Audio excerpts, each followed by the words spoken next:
Hello friends, welcome to our channel study from basics. इस video में हम doctor Gaurav Garg sir के द्वारा नेटवर्किंग, कम्युनिकेशन और इंटरनेट तीनों टॉपिक एक ही वीडियो में बहुत ही डिटेल में पढ़ेंगे। तो आइए इस वीडियो में हम आगे कंटिन्यू करते हैं। Hello and welcome to computer awareness.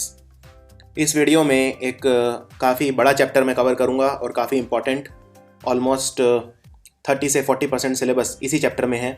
इसको बोलते हैं नेटवर्किंग एंड कम्युनिकेशन, और इसी चैप्टर में मैं इंटरनेट भी कवर करूंगा। सो नेटवर्किंग, कम्युनिकेशन और इंटरनेट तीनों इसमें डिटेल में कवर किए जाएंगे। सबसे पहले देखते हैं कंप्यूटर नेटवर्क क्या होता है।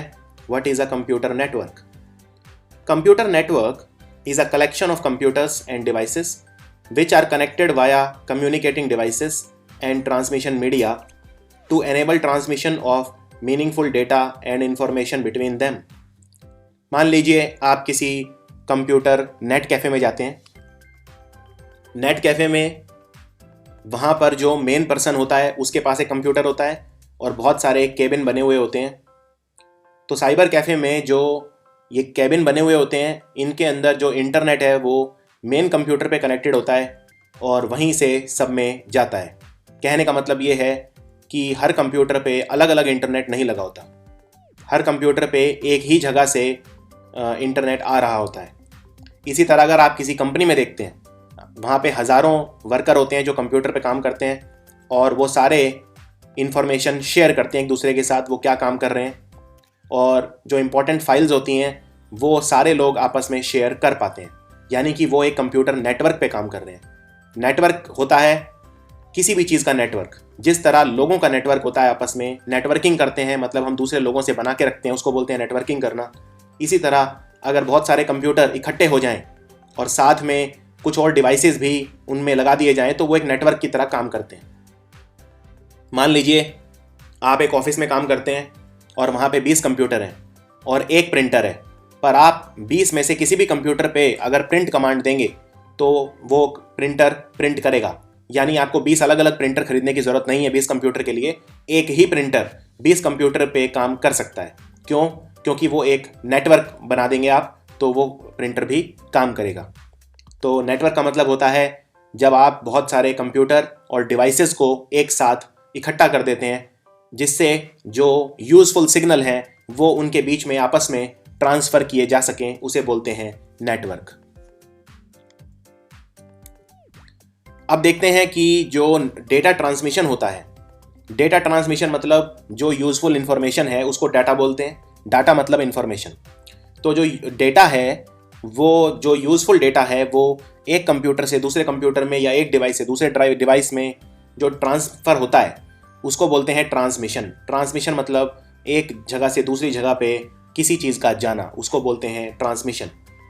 अब कितने तरह के ट्रांसमिशन होते हैं? तो 3 तरह के होते हैं। सबसे पहले सिंप्लेक्स मोड। सिंप्लेक्स मोड वो होता है जिसमें जो डाटा है वो एक ही डायरेक्शन में फ़्लो करता है। जैसे अगर आप कीबोर्ड देखते हैं, कीबोर्ड एक हार्डवेयर है जो कंप्यूटर के साथ आप कनेक्ट कर देते हैं बाहर से, और जो लैपटॉप होता है उसके अंदर कीबोर्ड बना हुआ आता है। तो मैं यहाँ लैपटॉप की बात नहीं कर रहा, यहाँ मैं एक नॉर्मल डेस्कटॉप कंप्यूटर की बात कर रहा हूँ। इसके अंदर जो कीबोर्ड है आपने कंप्यूटर से कनेक्ट किया हुआ है। अब आप कीबोर्ड पे अगर कोई भी कमांड देंगे तो कंप्यूटर में वो काम करेगी। जैसे आप अगर माइक्रोसॉफ्ट वर्ड खोलते हैं कंप्यूटर के अंदर और कीबोर्ड पे आप टाइपिंग स्टार्ट कर देते हैं तो कंप्यूटर उसे टाइप करेगा। तो यानी कि जो डेटा है वो कहाँ से कहाँ फ़्लो हो रहा है, कीबोर्ड से कंप्यूटर के अंदर फ़्लो हो रहा है, क्योंकि कीबोर्ड कमांड दे रहा है और कंप्यूटर काम कर रहा है। लेकिन कभी भी आप देखेंगे कंप्यूटर से कीबोर्ड में डेटा ट्रांसफ़र नहीं होता। आप कंप्यूटर में कोई भी ऐसी कमांड नहीं दे सकते जिससे कीबोर्ड पे असर करे। डेटा का जो ट्रांसफ़र है वो सिर्फ एक ही दिशा में होगा और वो है कीबोर्ड से कंप्यूटर। तो एक ही डायरेक्शन ऑफ डेटा रहेगी। इसे बोलते हैं सिंप्लेक्स मोड। सिंप्लेक्स मोड के अंदर जो डिवाइस है या कोई भी चीज़, उससे जो डेटा है वो एक ही डायरेक्शन के अंदर ट्रांसफ़र होता है। दूसरा है हाफ डुप्लेक्स मोड। अब सवाल ये है कि हाफ डुप्लेक्स मोड क्या होता है? हाफ डुप्लेक्स मोड होता है जिसमें डेटा दोनों डायरेक्शन में ट्रांसफ़र होता है, लेकिन एक बार में एक ही डायरेक्शन में ट्रांसफ़र होता है। कहने का मतलब, मान लो ये कंप्यूटर है ए और ये कंप्यूटर है बी। अगर डेटा ए से बी में भी जा सकता है और बी से ए में भी जा सकता है तो उसे बोलते हैं डुप्लेक्स। लेकिन इसे मैंने हाफ डुप्लेक्स क्यों कहा, आधा डुप्लेक्स क्यों कहा? आधा इसलिए कहा क्योंकि जब ए बी को डेटा भेजेगा उस समय बी ए को नहीं भेज सकता। तो जब ए रुकेगा उसके बाद ही बी ए को भेज सकता है। यानी एक बार में डेटा एक ही दिशा में जाएगा, लेकिन वैसे डेटा दोनों दिशा में जा सकता है, लेकिन एक बार में एक ही दिशा में जाएगा। जब ए बी को भेज रहा है उसी वक्त उसी सेकंड बी ए को नहीं भेज सकता, इसलिए इसको बोलते हैं हाफ डुप्लेक्स। इसका एक अच्छा एग्जांपल देता हूं आपको। इसका एक एग्जांपल है वॉकी टॉकी। अगर आपने वॉकी टॉकी यूज़ किया है, वॉकी टॉकी होता है एक फ़ोन जैसा उपकरण होता है जिसमें आप कुछ सीमित दूरी पर एक दूसरे से बात कर सकते हो। तो वॉकी टॉकी में आप अपने दोस्त से बात कर सकते हो, लेकिन जिस वक्त आप बोलोगे उस वक्त वो नहीं बोल पाएगा, वो सिर्फ सुन पाएगा। वॉकी टॉकी के अंदर एक टॉक का बटन होता है। जब आप वो टॉक का बटन दबाओगे तब आप बोल सकते हो तो दूसरा सुनेगा, और फिर दूसरा जब आप रुक जाओगे तब वो टॉक का बटन दबाएगा और वो बोलेगा और आप सुनोगे। लेकिन एक बार में आप दोनों एक साथ नहीं बोल सकते। आप दोनों एक साथ बोल के दूसरे तक अपनी बात नहीं पहुंचा सकते। आप बोल तो सकते हो लेकिन डेटा दूसरी तरफ नहीं जाएगा। यानी कि जो डेटा का जो ट्रांसमिशन है एक बार में एक ही तरफ होगा, लेकिन वॉकी टॉकी से डेटा दोनों तरफ में जा सकता है, लेकिन एक बार में एक ही तरफ जाएगा। ये एग्जाम्पल है हाफ डुप्लेक्स मोड का। अगला है फुल डुप्लेक्स मोड।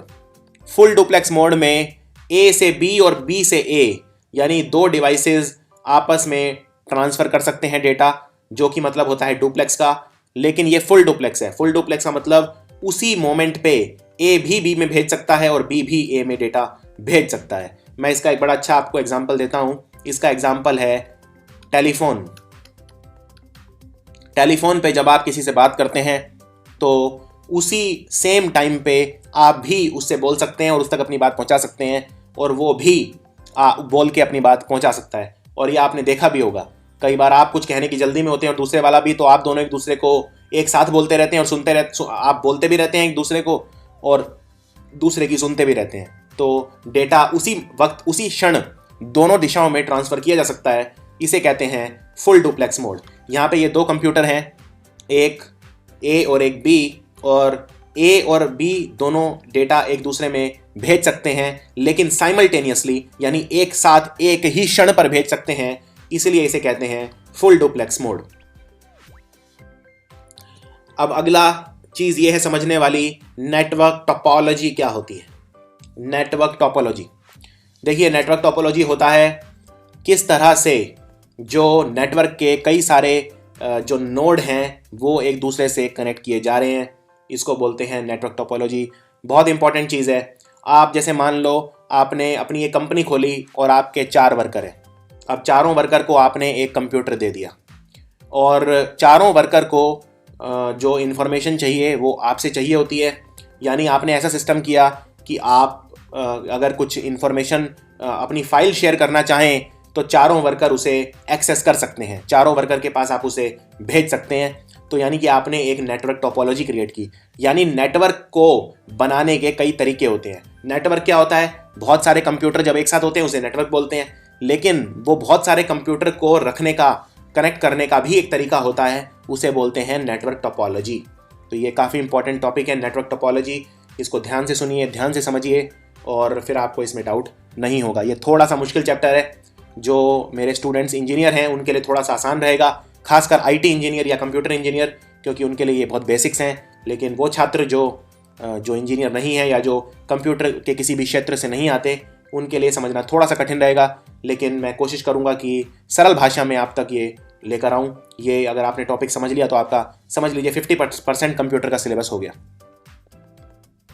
तो मुख्य तौर पर होती हैं 4 तरह की नेटवर्क टोपोलॉजी। एक होती है बस, एक होती है रिंग, एक होती है स्टार और एक होती है मैश।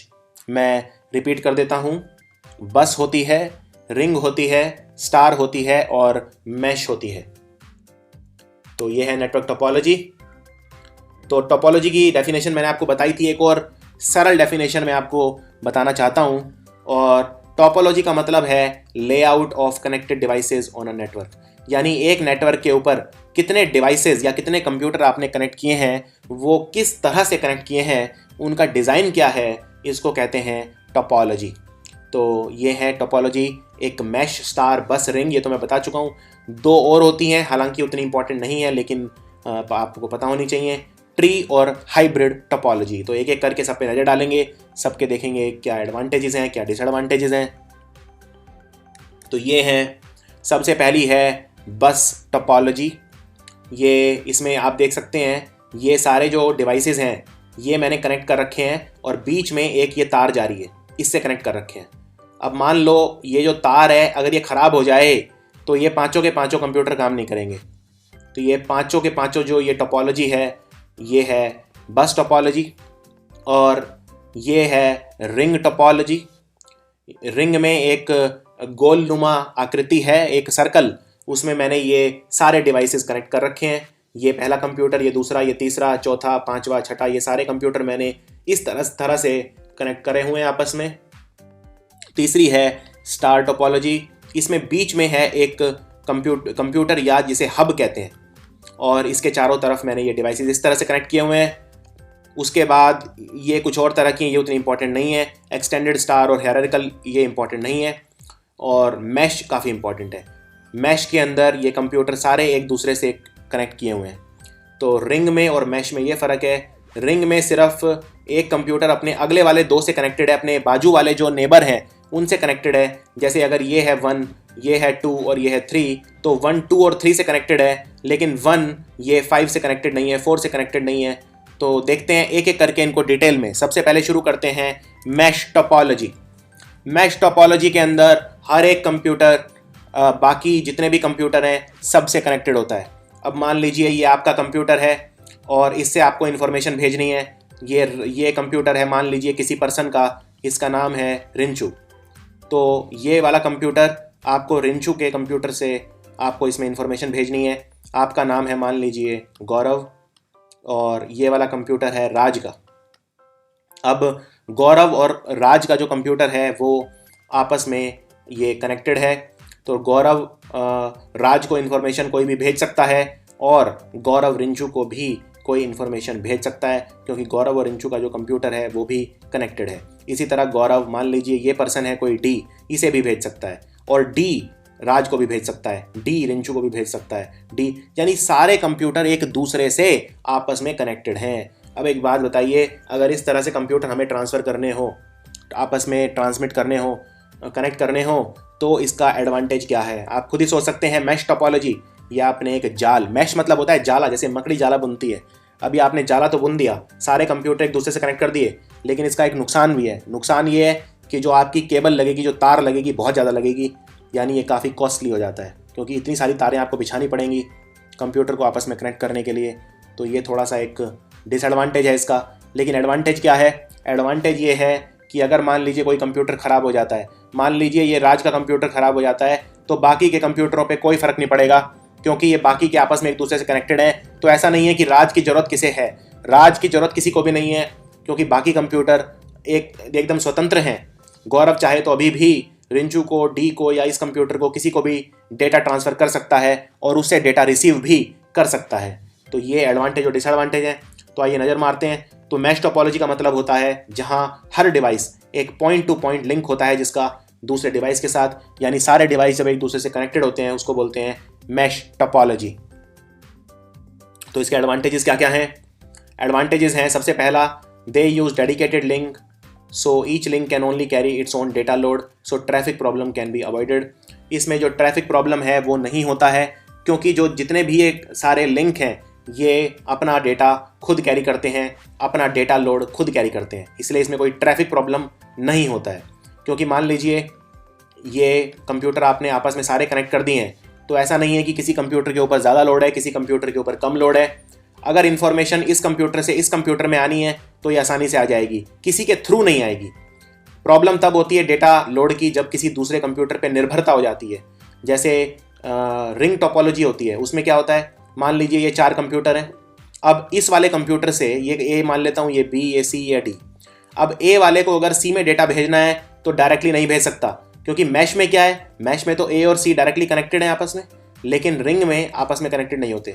तो ए अगर सी को डेटा भेजेगा तो या तो बी के थ्रू भेजेगा या डी के थ्रू भेजेगा। तो डी के पास ऑलरेडी लोड है अपना खुद का, लेकिन अब ए का लोड भी ज़्यादा आ गया है, तो इसलिए इसमें डेटा लोड हो जाता है, ट्रैफिक प्रॉब्लम हो जाती है। लेकिन मैश वाले में कोई ट्रैफिक प्रॉब्लम नहीं होती।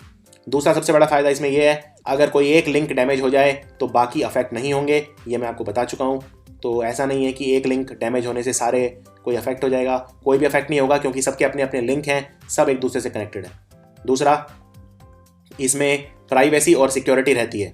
यस, ये बहुत इंपॉर्टेंट है, इसमें प्राइवेसी बहुत ज़्यादा है। क्यों? अगर ये देखिए, अब इसमें अगर ए ने सी से कोई बात करनी है तो ए डेटा सीधा सी को भेज सकता है, उसे बी और डी की जरूरत नहीं है, तो इसमें प्राइवेसी अफेक्ट नहीं हो रही। वरना जो रिंग टोपोलॉजी है उसमें क्या होता है, रिंग वाले में अगर ए को सी को भेजना है तो या तो बी के साथ या डी के साथ शेयर करना पड़ेगा, क्योंकि इन्हीं के थ्रू डेटा आगे जाएगा। इसलिए जो रिंग टोपोलॉजी है उसमें प्राइवेसी नहीं रहती। लेकिन जो मैश टोपोलॉजी है, क्योंकि इसमें हर दो कंप्यूटर आपस में डायरेक्टली कनेक्टेड हैं, तो प्राइवेसी मेंटेन्ड है। तो ये एक एग्जांपल है। दूसरा, fault identification and fault isolation are easy. अगर मान लीजिए मैश टोपोलॉजी के अंदर कोई फॉल्ट आ जाता है तो उसे पहचान करना उसकी काफ़ी आसान है और उसे रिपेयर करना भी काफ़ी आसान है। इसके कुछ नुकसान भी हैं। नुकसान ये है कि जो आपको केबलिंग करनी पड़ती है, यानी जो केबल तारें बिछानी पड़ती हैं, वो बहुत ज़्यादा हैं, इसलिए जो इसमें खर्चा आता है वो बहुत ज़्यादा आता है। जो इसमें बल्क ऑफ वायरिंग है वो बहुत ज़्यादा है, ये एक बहुत बड़ा डिसएडवांटेजेस है।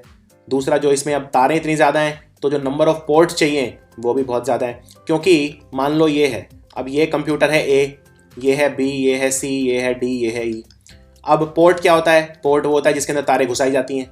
अब ए के पास कितने कंप्यूटर हैं? बी, सी, डी, ई, और सबसे जुड़ा हुआ है ए, क्योंकि ये मैश टोपोलॉजी है। तो ए के पास इन सबके पोर्ट होने चाहिए। तो ए के पास ये जो तारें हैं इनको रिसीव करने के लिए 4 पोर्ट चाहिए। तो नंबर ऑफ तारें भी बहुत ज़्यादा हैं, नंबर ऑफ पोर्ट भी बहुत ज़्यादा हैं, इसलिए थोड़ा सा कॉम्प्लिकेटेड सिस्टम हो जाता है यहाँ पे, थोड़ा सा महंगा भी हो जाता है। तो क्योंकि हार्डवेयर रिक्वायरमेंट बहुत ज़्यादा है, ये जो तारें हैं, पोर्ट हैं, इन्हें क्या बोलते हैं? हार्डवेयर। तो जो हार्डवेयर की रिक्वायरमेंट है वो बहुत ज़्यादा है, इसलिए थोड़ा सा महंगा हो जाता है। तो मैश टोपोलॉजी कहाँ का यूज़ होती है? मैश टोपोलॉजी यूज़ होती है टेलीफोन के अंदर, टेलीफोन रीजनल ऑफिस के अंदर, या फिर वैन के अंदर। WAN, van. वैन होता है wide area network. Wide area network का मतलब होता है पूरे बहुत बड़े एरिया के अंदर। जब आप कोई नेटवर्क छोटे एरिया में करते हो उसे बोलते हैं LAN, LAN, यानी लोकल एरिया नेटवर्क, एक लोकल एरिया के अंदर। लेकिन अगर आप बड़े एरिया के अंदर करते हो तो उसको बोलते हैं वैन, यानी कि वाइड एरिया नेटवर्क। आइए दूसरे तरह की टोपोलॉजी देखते हैं।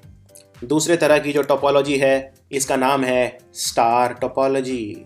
स्टार टोपोलॉजी के अंदर क्या होता है? आप देख सकते हैं यहाँ पे, ये मेरे जो कंप्यूटर हैं ये आपस में कनेक्टेड नहीं है, ये सारे के सारे बीच में एक हब है उससे कनेक्टेड है। ये कंप्यूटर ए है, ये बी है, सी, डी और ई। यहाँ पे मैंने जरूरी नहीं है कि कंप्यूटर, मैं कोई डिवाइस भी कनेक्ट कर सकता हूँ, जैसे मैंने प्रिंटर कनेक्ट कर दिया। तो ये सारे के सारे जो हैं ये कंप्यूटर एक दूसरे से कनेक्टेड नहीं है, या जो डिवाइसेस हैं वो एक दूसरे से कनेक्टेड नहीं हैं। तो ये आपको याद रखना है, और इसको बोलते हैं स्टार टोपोलॉजी। इसमें स्टार टोपोलॉजी में क्वेश्चन अक्सर ये आता है कि बीच में क्या है जिससे सारे कनेक्ट होते हैं। इसको बोलते हैं हब, HUB, हब, यानी ये सारे कंप्यूटर एक हब से कनेक्टेड हैं। तो हब क्या होता है? हब होता है एक फिजिकल डिवाइस जिसके अंदर एक सेंट्रल कनेक्टिंग पॉइंट होता है, और जो जितने भी स्टार नेटवर्क टोपोलॉजी के अंदर डिवाइसेस हैं, कंप्यूटर हैं, वो जो कनेक्टिंग पॉइंट है वो उन सबसे कनेक्ट होता है। इसको बोलते हैं हब।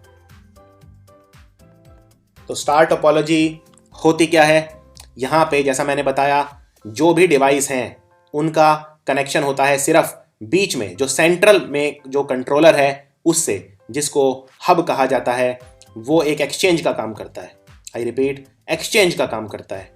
और इसका मतलब क्या है? इसका मतलब ये है, अब मान लीजिए ये आपने बना दिया एक, ये जो बीच में है ये है हब, ये है 4 कंप्यूटर A, B, C और D।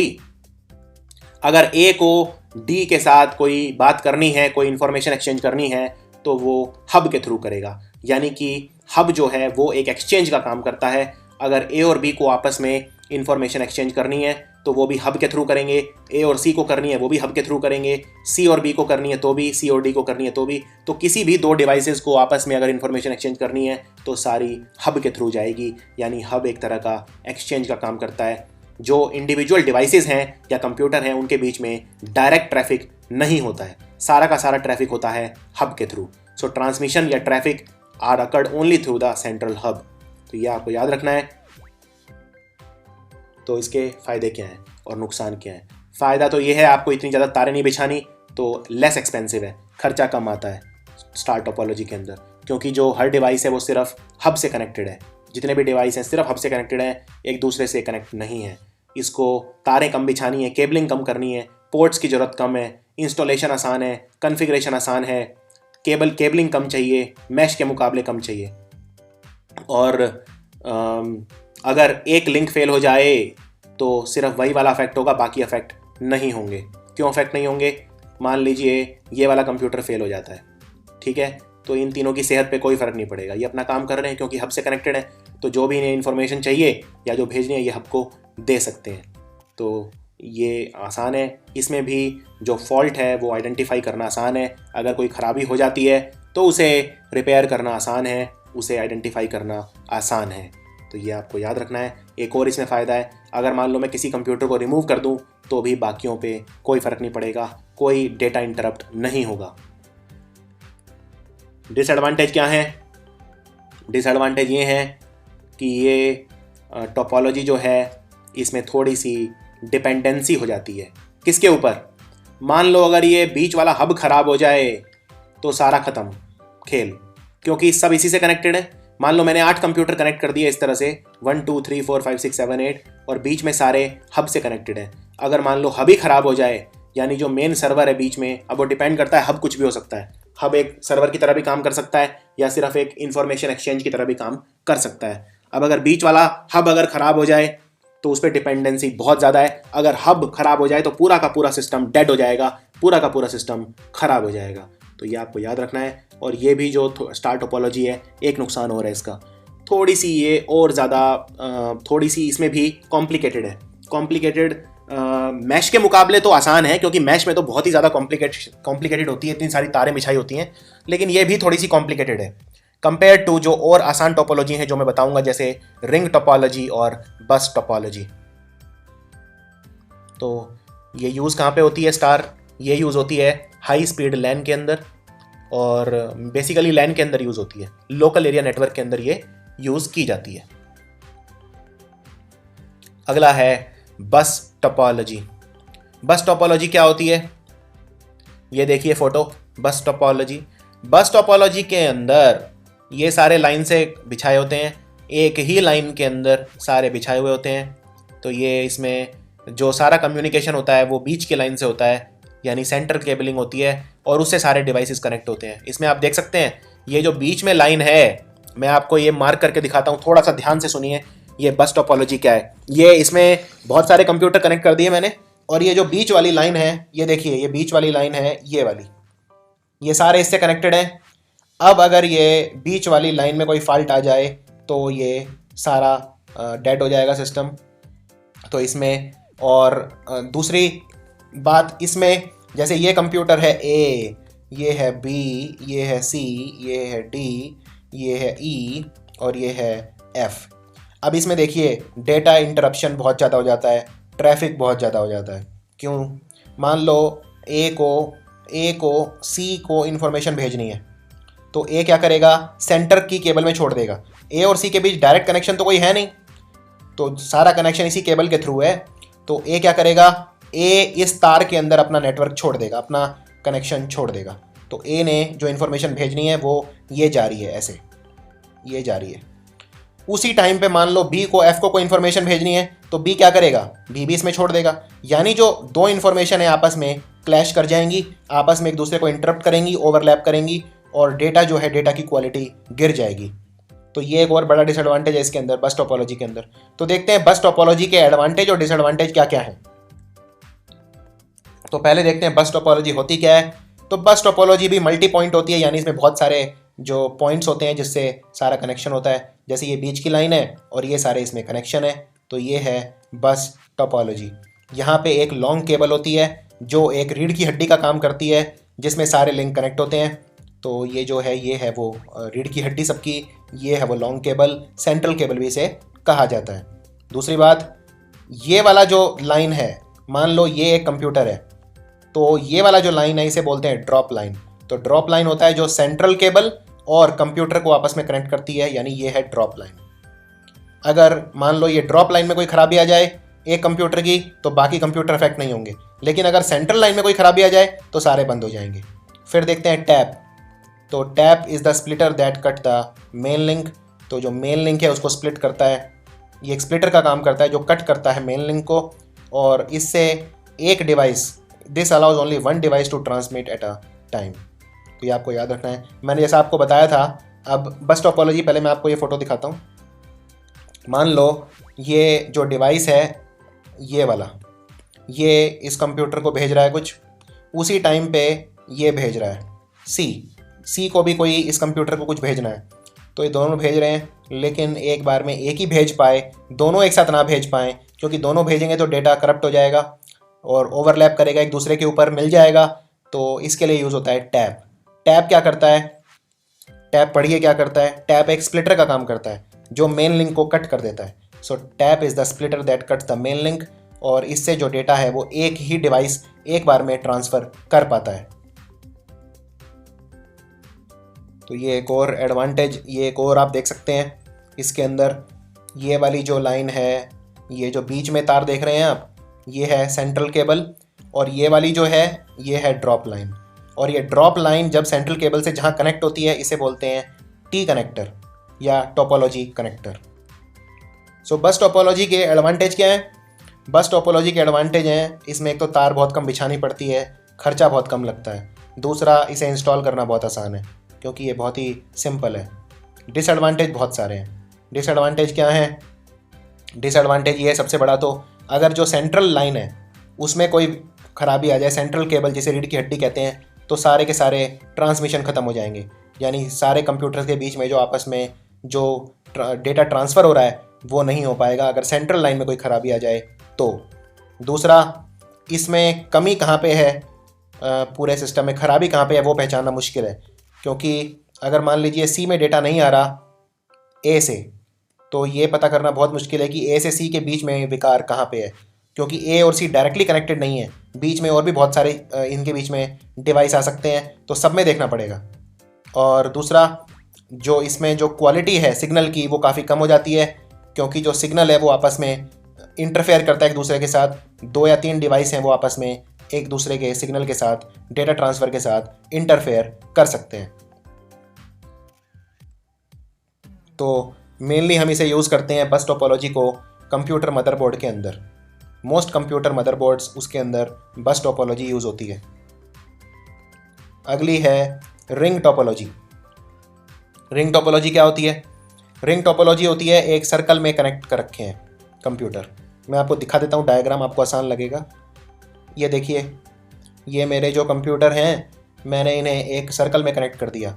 अब मान लीजिए ये वाला कंप्यूटर है A, ये वाला है B और ये वाला है C, ये है D और ये है E और ये है F। अब इसके अंदर जो डेटा है वो A से D में ट्रांसफ़र नहीं होगा, पहले A से C में जाएगा और फिर D में जाएगा। इसमें जो डेटा है वो एक ही डायरेक्शन में ट्रांसफ़र होता है। मैं रिपीट कर रहा हूँ, डेटा है वो एक ही डायरेक्शन में ट्रांसफ़र होता है, 2 डायरेक्शन में नहीं होता है। वो डिपेंड करता है आपका जो डेटा की डायरेक्शन है वो क्या है। मान लो डेटा का सोर्स ये है, तो ये है मेरा डेटा सोर्स। अब यहाँ से ये मेरा जो मेन सर्वर है, मान लो इसने डेटा ऐसे भेजा है, ऐसे, तो ये ऐसे ही जाएगा, यानी कि क्लॉकवाइज डायरेक्शन में जाएगा। और अगर ये ऐसे भेजता है तो ऐसे ही जाएगा, यानी ए जो है, ए का जो मैक्सिमम कनेक्शन है वो बी और सी से है और ए से डेटा सी में जाएगा। अगर ए से बी में जाना है तो पूरा घूम के जाएगा। और दूसरा, ए से अगर डी में कोई डेटा जाएगा तो कोई प्राइवेसी नहीं है। क्यों? क्योंकि ए से डेटा सी में जाएगा, तो पहले सी शेयर करेगा डेटा को और सी फिर आगे डी को भेजेगा, यानी इसमें प्राइवेसी कम होती है। इसी तरह से ए जो है ए से बी में जा सकता है, लेकिन ए से सी में नहीं जा सकता। तो ये है रिंग टोपोलॉजी। एक और दिक्कत है इसके अंदर, अगर मान लो ये कोई भी इनमें से एक कंप्यूटर ख़राब हो जाए, तो क्या होगा, मान लो ये ख़राब हो जाए तो ये टूट गया साइकिल, यानी सारा सिस्टम डेड हो गया। क्यों? क्योंकि यहाँ पे बीच में कनेक्शन टूट गया। तो रिंग टोपोलॉजी के ये डिसएडवांटेज है। इसमें जो सिग्नल है रिंग टोपोलॉजी के अंदर, जैसा मैंने बताया, जो डिवाइसेस हैं वो एक रिंग, एक गोलनुमा प्रवृत्ति उसकी शेप में जो है आकृति उसके होते हैं, और इसके अंदर जो सिग्नल है वो पास होता है एक डायरेक्शन के अंदर डिवाइस टू डिवाइस, और फिर वो अपनी डेस्टिनेशन पर पहुंच जाता है। और जो हर डिवाइस है उसके पास एक रिपीटर होता है जो डेटा की क्वालिटी को गिरने नहीं देता, उसको फिर से बढ़ा देता है। और जब एक डिवाइस को इसमें सिग्नल मिलता है तो वो दूसरे डिवाइस में भेजता है, और रिपीटर जो है वो डेटा को रीजनरेट करता है और फिर उसे पास कर देता है। तो ये आपको याद रखना है। तो ये एक और देख सकते हैं आप इसके अंदर, ये एक ही डायरेक्शन में डेटा जाएगा, इसमें क्लॉकवाइज जा रहा है। इसके एडवांटेज और डिसएडवांटेज देखते हैं। एडवांटेज तो आसान है, इंस्टॉल करना आसान है, तार वार उतनी नहीं है इसके अंदर, कॉन्फ़िगर करना आसान है, इंस्टॉल करना आसान है, और कहाँ पे फॉल्ट है ये देखना आसान है। डिसएडवांटेज क्या है? डिसएडवांटेज क्या है? यूनी डायरेक्शन, एक ही डायरेक्शन में ट्रैफिक है। अगर ये कंप्यूटर ए है, ये बी है, तो ए बी को भेज सकता है, बी ए को नहीं भेज सकता, और बी ए को भेजेगा तो पूरा घूम के आएगा डेटा। और दूसरा, break in a single ring can break entire network. अगर इसमें रिंग में कहीं भी कोई विकार आ जाए तो सारा नेटवर्क डेड हो जाएगा। तो ये डिसएडवांटेज है रिंग टोपोलॉजी का। तो रिंग टोपोलॉजी यूज़ होती है जनरली हाई स्पीड लैन के अंदर, और ये यूज़ होती है ऑफिस बिल्डिंग के अंदर। हाई स्पीड लैन वगैरह में यूज़ नहीं होती ये, हाई स्पीड लैन वगैरह में बिल्कुल भी यूज़ नहीं होती, और हाई स्पीड लैन की वजह से ये काफ़ी कम पॉपुलर हो गई है। रिंग टोपोलॉजी के नुकसान इतने ज़्यादा हैं, आजकल इसे कोई यूज़ नहीं करता, तो बस कुछ ऑफिस बिल्डिंग में या स्कूल कैंपस वगैरह में इसे यूज़ करते हैं। अगली है ट्री टोपोलॉजी। ट्री टोपोलॉजी वगैरह इन पे कोई क्वेश्चन खास नहीं आते, ये बस एक आप याद रख लो, जब आपने स्टार टोपोलॉजी और बस टोपोलॉजी इनको मिला दिया तो उसको बोलते हैं ट्री टोपोलॉजी। यानी ये स्टार भी है और बस भी है, इसको बोलते हैं star topology, star tree topology, star बस टोपोलॉजी यानी कि ट्री टोपोलॉजी। मैं रिपीट करता हूँ, इसे बोलते हैं ट्री टोपोलॉजी, जिसका दूसरा नाम है स्टार बस टोपोलॉजी, क्योंकि इसमें स्टार भी और बस भी है। अब ये देखिए, ये इसके अंदर ये स्टार भी है और बस भी है। बस कैसे है? ये देखिए, ये 1 2 3 4 5 6 और 7, ये जो 7 कंप्यूटर हैं बाहर वाले, ये एक लाइन में है जैसे बस टोपोलॉजी के अंदर होते हैं, और ये इनकी ब्रांचिंग की हुई है स्टार की तरह। जैसे ये 3 कंप्यूटर जो हैं, ये 4 कंप्यूटर, आप सिर्फ इतना ले लीजिए, इनमें ये कंप्यूटर हब का काम करेगा और ये चारों से जुड़े हुए हैं। इसी तरह आप ये वाला देख लीजिए, इसमें ये वाला हब का काम करेगा और ये 1 2 और 3 से जुड़े हुए हैं। इसी तरह आप ये वाला कंप्यूटर देख लीजिए, इससे ये वाला और ये वाला जुड़े हुए हैं, ये 3 हब का काम कर रहा है। तो इसमें ये हब भी है और ये बस भी है, यानी कि स्टार भी है और बस भी है, यानी स्टार बस टोपोलॉजी यानी कि ट्री टोपोलॉजी। अब है हाइब्रिड टोपोलॉजी। हाइब्रिड टोपोलॉजी होती है जिसमें सारी की सारी टोपोलॉजी होती हैं, उसको बोलते हैं हाइब्रिड टोपोलॉजी। तो ये इतना आपके लिए इंपॉर्टेंट नहीं है, लेकिन आप देख सकते हैं इसमें ये बीच में ये बस है, फिर ये स्टार है, यहाँ पे ये हब हो गया, ये स्टार है, यहाँ पे ये अलग अलग तरह की टोपोलॉजी हैं। तो बस ये रिंग हो गई, इसमें रिंग टोपोलॉजी, ये वाली रिंग टोपोलॉजी है, और ये इसमें सेंटर केबल है तो ये बस टोपोलॉजी भी है, ये बैकबोन है, रीढ़ की हड्डी जिसे कहते हैं, और इसमें अलग अलग तरह की टोपोलॉजी दी हुई है, सारी मिला रखी हैं, तो ये है हाइब्रिड टोपोलॉजी। अब टोपोलॉजी कौन सी चूज़ करनी चाहिए? आप मान लो एक कंपनी खोल रहे हो, अब उसमें अपने नेटवर्क वाले को आप कहोगे कि भाई मेरे कंप्यूटर आपस में जोड़ दे। किस तरह से जोड़े? वो आपसे पूछेगा कैसे जोड़ूं, बस में जोड़ूं, रिंग में जोड़ूं, स्टार में जोड़ूं कि मैश में जोड़ूं। तो ये डिपेंड करता है कई चीज़ों के ऊपर। पहला है मनी, तो जो बस वाली है वो सबसे सस्ती है, तो अगर पैसे की दिक्कत है आपके पास तो बस टोपोलॉजी करवा लो, इसमें सबसे कम तार यूज़ होती है, सबसे आसान है। दूसरा है लेंथ ऑफ केबल, तो जो बस टोपोलॉजी है उसमें सबसे कम लेंथ ऑफ केबल लगती है। अगर आपके पास लेंथ ऑफ केबल कम है तो आप बस टोपोलॉजी करवा सकते हो। फ्यूचर ग्रोथ को अगर देखना है तो स्टार टोपोलॉजी करवा लो। स्टार टोपोलॉजी के अंदर कोई भी नया डिवाइस आसानी से कनेक्ट हो जाता है, क्योंकि ये हब होता है, हब में कोई भी आप नया कंप्यूटर जोड़ सकते हैं बड़ी आसानी से, कोई दिक्कत नहीं है। तो फ्यूचर ग्रोथ को अगर देखना है तो स्टार टोपोलॉजी करवा सकते हैं। केबल टाइप को अगर देखना है, जैसे सबसे जो कॉमन केबल यूज़ होती है वो होती है ट्विस्टेड पेयर। ये मैं आपको बाद में बताऊंगा ट्विस्टेड पेयर क्या होती है। जो तार होती हैं वो भी कई तरह की होती हैं, जैसे ट्विस्टेड पेयर होती है, कोएक्सियल होती है। तो ये जो है स्टार टोपोलॉजी के साथ यूज़ होती है। मतलब अगर आपको मेहनत नहीं करनी, आसानी से जो तार अवेलेबल है वो ट्विस्टेड पेयर तार होती है। तो ट्विस्टेड पेयर वाली जो तार है वो आप यूज़ कर सकते हो स्टार टोपोलॉजी के अंदर। इसी तरह से जो फुल मैश टोपोलॉजी होती है, मैश मतलब जिसमें सारे कंप्यूटर एक दूसरे से कनेक्ट होते हैं, उसमें सबसे ज़्यादा प्राइवेसी होती है, सबसे ज़्यादा सिक्योरिटी होती है और स्पीड भी सबसे ज़्यादा होती है। तो अगर आपको मान लो काम अच्छा चाहिए तो आपको मैश टोपोलॉजी सबसे अच्छी रहेगी। लेकिन दिक्कत यह है मैश टोपोलॉजी के अंदर तारें इतनी बिछानी पड़ती हैं, केबल महंगी बहुत है, तो पैसों की दिक्कत नहीं होनी चाहिए। अगर आपको सिर्फ ये चाहिए कि मुझे क्वालिटी काम चाहिए तो मैश टोपोलॉजी से अच्छा कुछ भी नहीं है। और फिर ट्री टोपोलॉजी वगैरह भी आप प्रेफर कर सकते हो।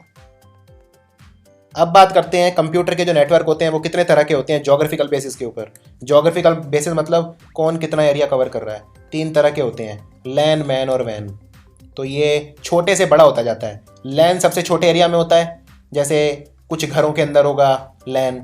मैन उससे बड़े एरिया में होता है, जैसे एक शहर के अंदर होगा, एक डिस्ट्रिक्ट के अंदर होगा। और वैन होता है बहुत बड़े एरिया में, जैसे पूरे देश के अंदर। तो देखते हैं लैन, वैन और मैन वैन में क्या फ़र्क है। सबसे पहले देखते हैं लैन क्या होता है।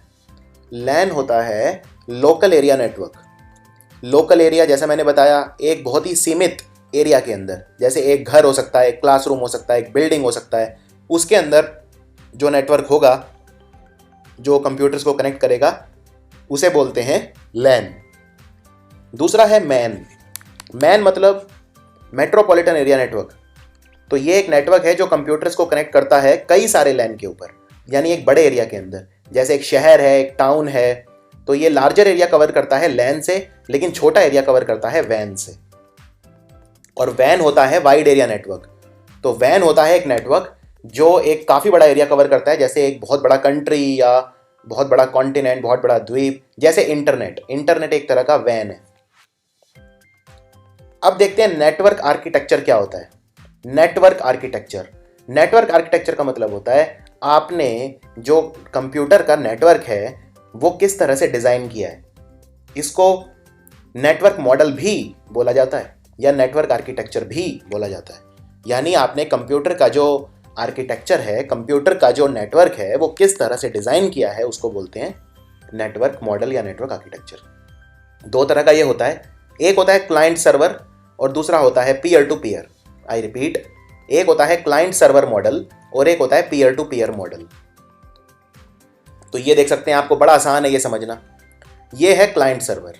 क्लाइंट सर्वर क्या है? उसमें एक ये सर्वर होता है और सर्वर से ही कंप्यूटर सारी इंफॉर्मेशन लेता है और सर्वर को ही सारी इंफॉर्मेशन देता है। तो ये कंप्यूटर आपस में कनेक्टेड नहीं है, ये एक सर्वर से कनेक्टेड है कंप्यूटर। इसको बोलते हैं क्लाइंट सर्वर मॉडल। और सर्वर से इंफॉर्मेशन जाती है क्लाइंट पे और क्लाइंट से जाती है सर्वर पे। और एक होता है peer to peer. Peer to peer एक मैश तरह का सिस्टम होता है। जैसे आपने मैश टोपोग्राफी पढ़ी थी, तो मैश टोपोग्राफी के अंदर क्या था, ये जो पीयर टू पीयर के अंदर, पीयर मतलब क्या होता है वैसे? पीयर मतलब होता है फ्रेंड। जैसे कई बार आपने अंग्रेजी में वर्ड सुना होगा पीयर प्रेशर।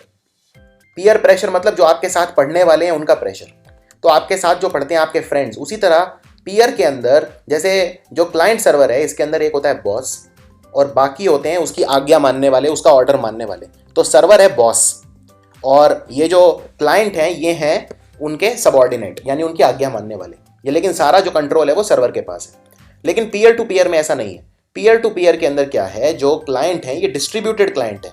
ये एक दूसरे से बात कर सकते हैं, इसमें कोई बॉस नहीं है, कोई सर्वर नहीं है, सारे के सारे क्लाइंट हैं और क्लाइंट एक दूसरे से बात कर सकते हैं, एक दूसरे से इंफॉर्मेशन शेयर कर सकते हैं। सो क्लाइंट सर्वर मॉडल के अंदर एक कंप्यूटर सर्वर का काम करता है, one computer acts as a server, जो सर्विसेज और रिसोर्सेज प्रोवाइड करता है और जो बाकी कंप्यूटर हैं वो इस पर डिपेंड करते हैं सर्विसेज के लिए और रिसोर्सेज के लिए। दूसरा होता है peer to peer model.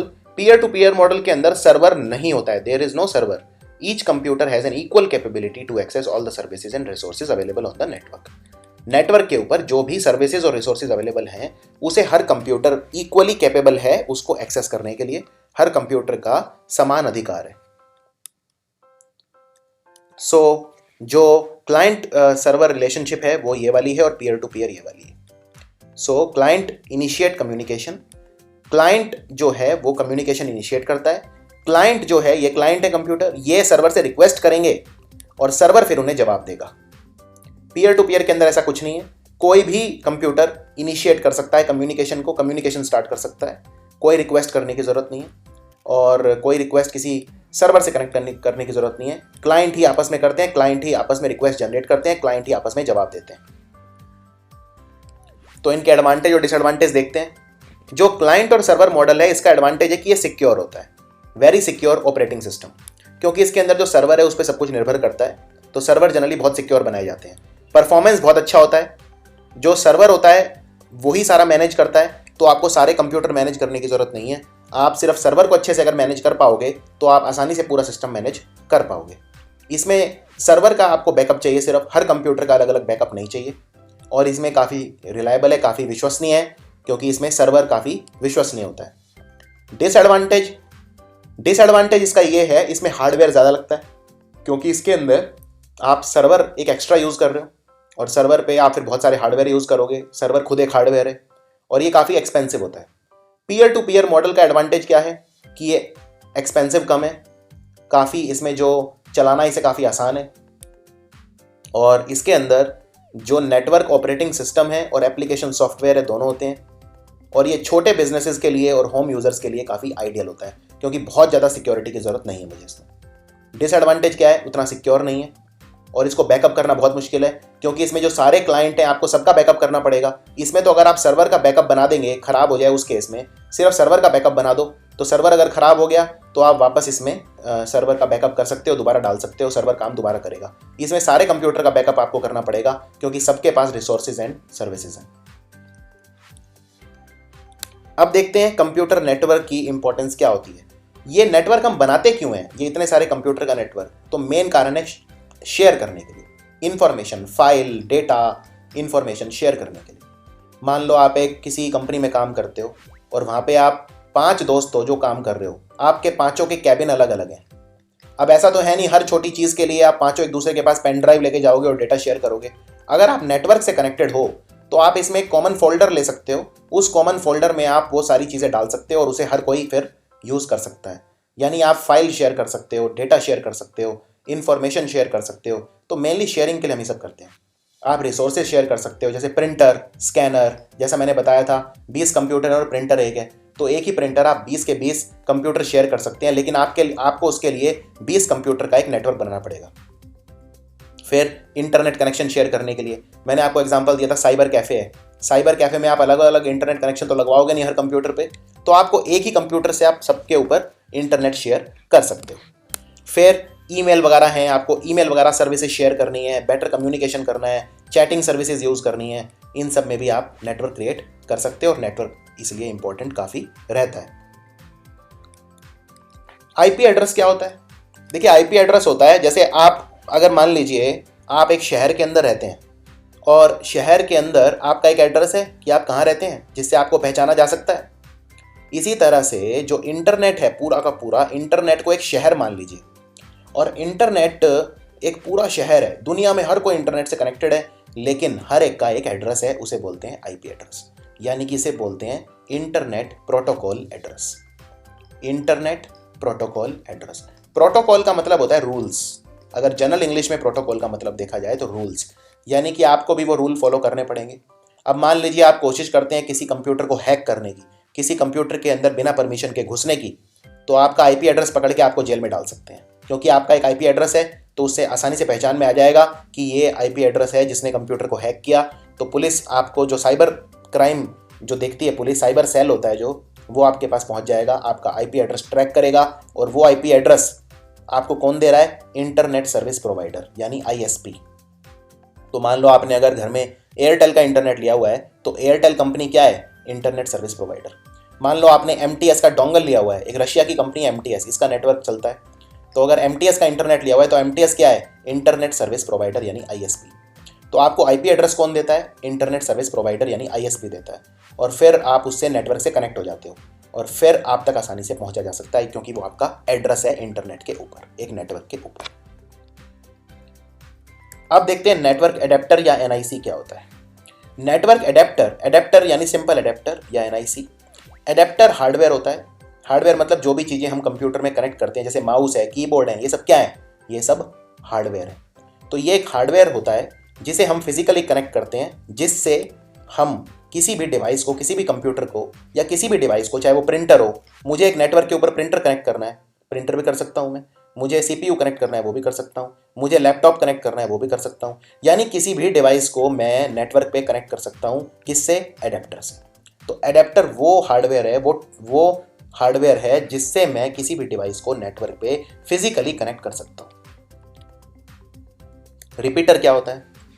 Repeater होता है जब आप किसी नेटवर्क पे होते हो तो आपके पास जो सिग्नल है वो आपको यहाँ से सिग्नल स्टार्ट हुआ, आपको यहाँ तक ले जाना है। अब यहाँ से जब सिग्नल स्टार्ट होगा तो यहाँ तक आते आते सिग्नल की जो स्ट्रेंथ है वो कम हो जाएगी, सिग्नल थोड़ा सा क्वालिटी में कम हो जाएगा। तो रिपीटर क्या करता है? सिग्नल को कम नहीं होने देता।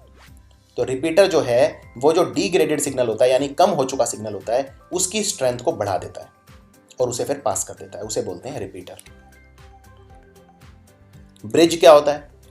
ब्रिज एक डिवाइस होता है जिससे हम नेटवर्क सेगमेंट्स को कनेक्ट करते हैं और ये डेटा लिंक लेयर में काम करता है। डेटा लिंक लेयर क्या होता है ये मैं आपको OSI मॉडल के अंदर बताऊंगा। इस वीडियो के लास्ट में बताऊंगा आपको डेटा लिंक लेयर क्या होता है। तो डेटा लिंक लेयर के अंदर हम यूज़ करते हैं ब्रिज, और ये डेटा नेटवर्क जो सेगमेंट होते हैं उन्हें कनेक्ट करता है। रूटर क्या होता है?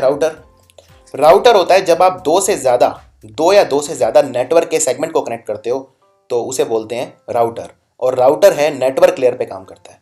नेटवर्क लेयर जो होता है ये भी OSI मॉडल के अंदर मैं कवर करूंगा। OSI मॉडल में 7 लेयर होते हैं, उसमें से एक होता है नेटवर्क लेयर और इससे ऊपर वाला होता है डेटा लिंक लेयर। तो ये जो राउटर है ये किसको कनेक्ट करता है? ये 2 या 2 से ज़्यादा नेटवर्क सेगमेंट्स को कनेक्ट करता है। गेटवे क्या होता है? गेटवे एक कंप्यूटर होता है जिसके अंदर एक गेटवे सॉफ्टवेयर होता है जो 2 अलग अलग तरह के नेटवर्क को कनेक्ट करवा पाता है। 2 अगर अलग अलग तरह के नेटवर्क हैं, 2 डिसिमिलर यानी जो सिमिलर नहीं है, एक जैसे नहीं है, उन नेटवर्क को अगर आपको जोड़ना है तो आपको गेटवे यूज करना पड़ेगा। अब देखते हैं इंटरनेट प्रोटोकॉल। तो प्रोटोकॉल का मतलब मैंने आपको बताया था, प्रोटोकॉल मतलब होता है रूल्स और रेगुलेशन, रूल्स और गाइडलाइन जो फॉलो करने पड़ते हैं सबको। तो जो कंप्यूटर होते हैं वो किसी भी नेटवर्क पे जब कनेक्ट होते हैं तो उनको कुछ रूल्स फॉलो करने पड़ते हैं, तभी वो कम्युनिकेट कर पाएंगे, तभी वो डेटा शेयर, इन्फॉर्मेशन शेयर कर पाएंगे। उन्हें बोलते हैं इंटरनेट प्रोटोकॉल। तो इसमें पहला है इंटरनेट प्रोटोकॉल वर्जन 4, ये पुराने वाला है, और आजकल चल रहा है इंटरनेट प्रोटोकॉल वर्जन 6। लेकिन आजकल भी, क्योंकि अभी ये इंटरनेट प्रोटोकॉल वर्जन 6 जो है उतना पुराना नहीं है, तो आजकल भी दुनिया के ज़्यादातर कंप्यूटर IPv4 फॉलो करते हैं, इंटरनेट वर्जन 4। तो ये इंटरनेट प्रोटोकॉल वर्जन जो 4 है ये पहला वर्जन था इंटरनेट प्रोटोकॉल का जो आया, और इसमें ज़्यादातर जो दुनिया का इंटरनेट का ट्रैफिक है आज भी वो ये वाले रूल फॉलो करता है जिनको बोलते हैं इंटरनेट प्रोटोकॉल वर्जन 4। तो जो लगभग 4.3 billion internet protocol version 4 addresses हैं आजकल दुनिया में, लगभग 400 करोड़, 4.3 बिलियन। पूरी दुनिया की जनसंख्या ही है 700 करोड़, उसमें से लगभग 400 करोड़ से ज़्यादा यूज़ करते हैं IPv4। और IPv4 जो होता है उसमें उसका लिमिटेशन है, क्योंकि ये पुराने वाला है तो इसमें बहुत कम एड्रेसेस होते हैं और इसको बहुत कम कंप्यूटर से, बहुत कम जो लिमिटेड नंबर ऑफ कंप्यूटर हैं उन्हीं को सिर्फ ये कंट्रोल कर सकता है। दूसरा होता है IPv6। अब क्योंकि कंप्यूटर वगैरह का ट्रेंड इतना बढ़ गया है, इंटरनेट इतना विशाल हो गया है, और क्योंकि IPv4 इसमें लिमिटेशन है कि ये लिमिटेड नंबर ऑफ कंप्यूटर में को हैंडल कर सकता है, इसलिए अब हम लेके आए हैं IPv6। तो IPv6 जो है ये नया नंबरिंग सिस्टम है, नए रूल्स गाइडलाइन है। ये नया नंबरिंग सिस्टम है जो एक बड़ा लार्जर एड्रेस देता है, एड्रेस पूल है इसके पास IPv4 के पास। इसके पास ज़्यादा एड्रेसेस हैं, ज़्यादा कंप्यूटर को हैंडल कर सकता है। तो सबसे पहली बार 1999 में ये आया था, और जैसे जैसे अब ईयर बढ़ते जा रहे हैं IPv4 रिप्लेस होता जा रहा है IPv6 से, ये आपको याद रखना है। इसीलिए IPv6 को हम बोलते हैं नेक्स्ट जनरेशन इंटरनेट स्टैंडर्ड, यानी जो अगली जनरेशन का जो इंटरनेट स्टैंडर्ड है वो है IPv6।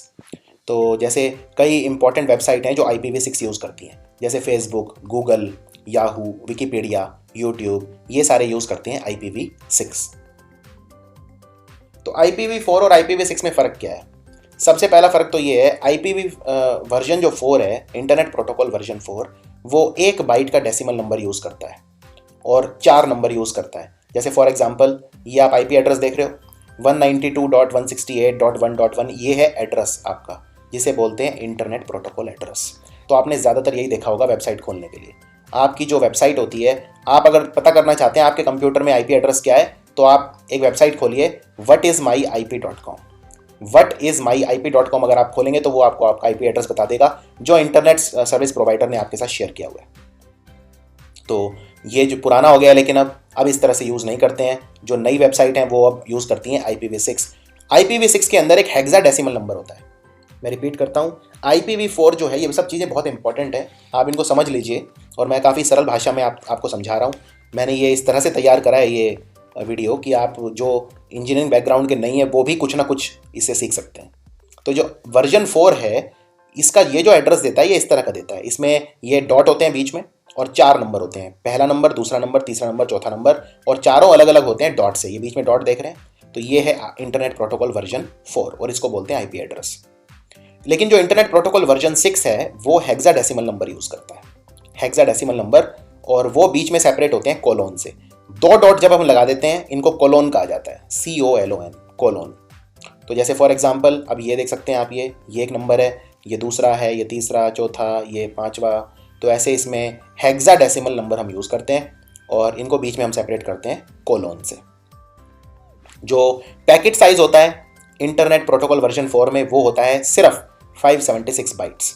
ये बाइट्स वगैरह मैं आपको बता चुका हूँ ये क्या होते हैं। एक बाइट के अंदर कितने बिट होते हैं ये सब मैंने आपको बता दिया था। ये जो स्पेस होता है उसको नापने की यूनिट होती है, जो डेटा ट्रांसफ़र करते हैं आप, वो स्पेस में करते हैं। तो एक बाइट के अंदर 8 बिट होते हैं।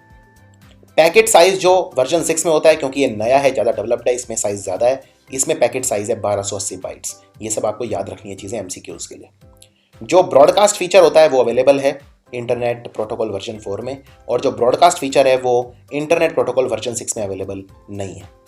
जो इंटरनेट प्रोटोकॉल वर्जन 6 है ये मोबाइल नेटवर्क से ज़्यादा कंपैटिबल है, क्योंकि हम ये समझ गए हैं कि आजकल जो लोग हैं वो मोबाइल फ़ोन से इंटरनेट करते हैं। तो मोबाइल फ़ोन से जो कंपैटिबिलिटी है, यानी मोबाइल फ़ोन पे भी नेटवर्क ये चलना चाहिए, तो मोबाइल फ़ोन से जो कंपैटिबिलिटी है वो इंटरनेट प्रोटोकॉल वर्जन 6 जो नया है उसकी ज़्यादा है कंपेयर टू वर्जन 4।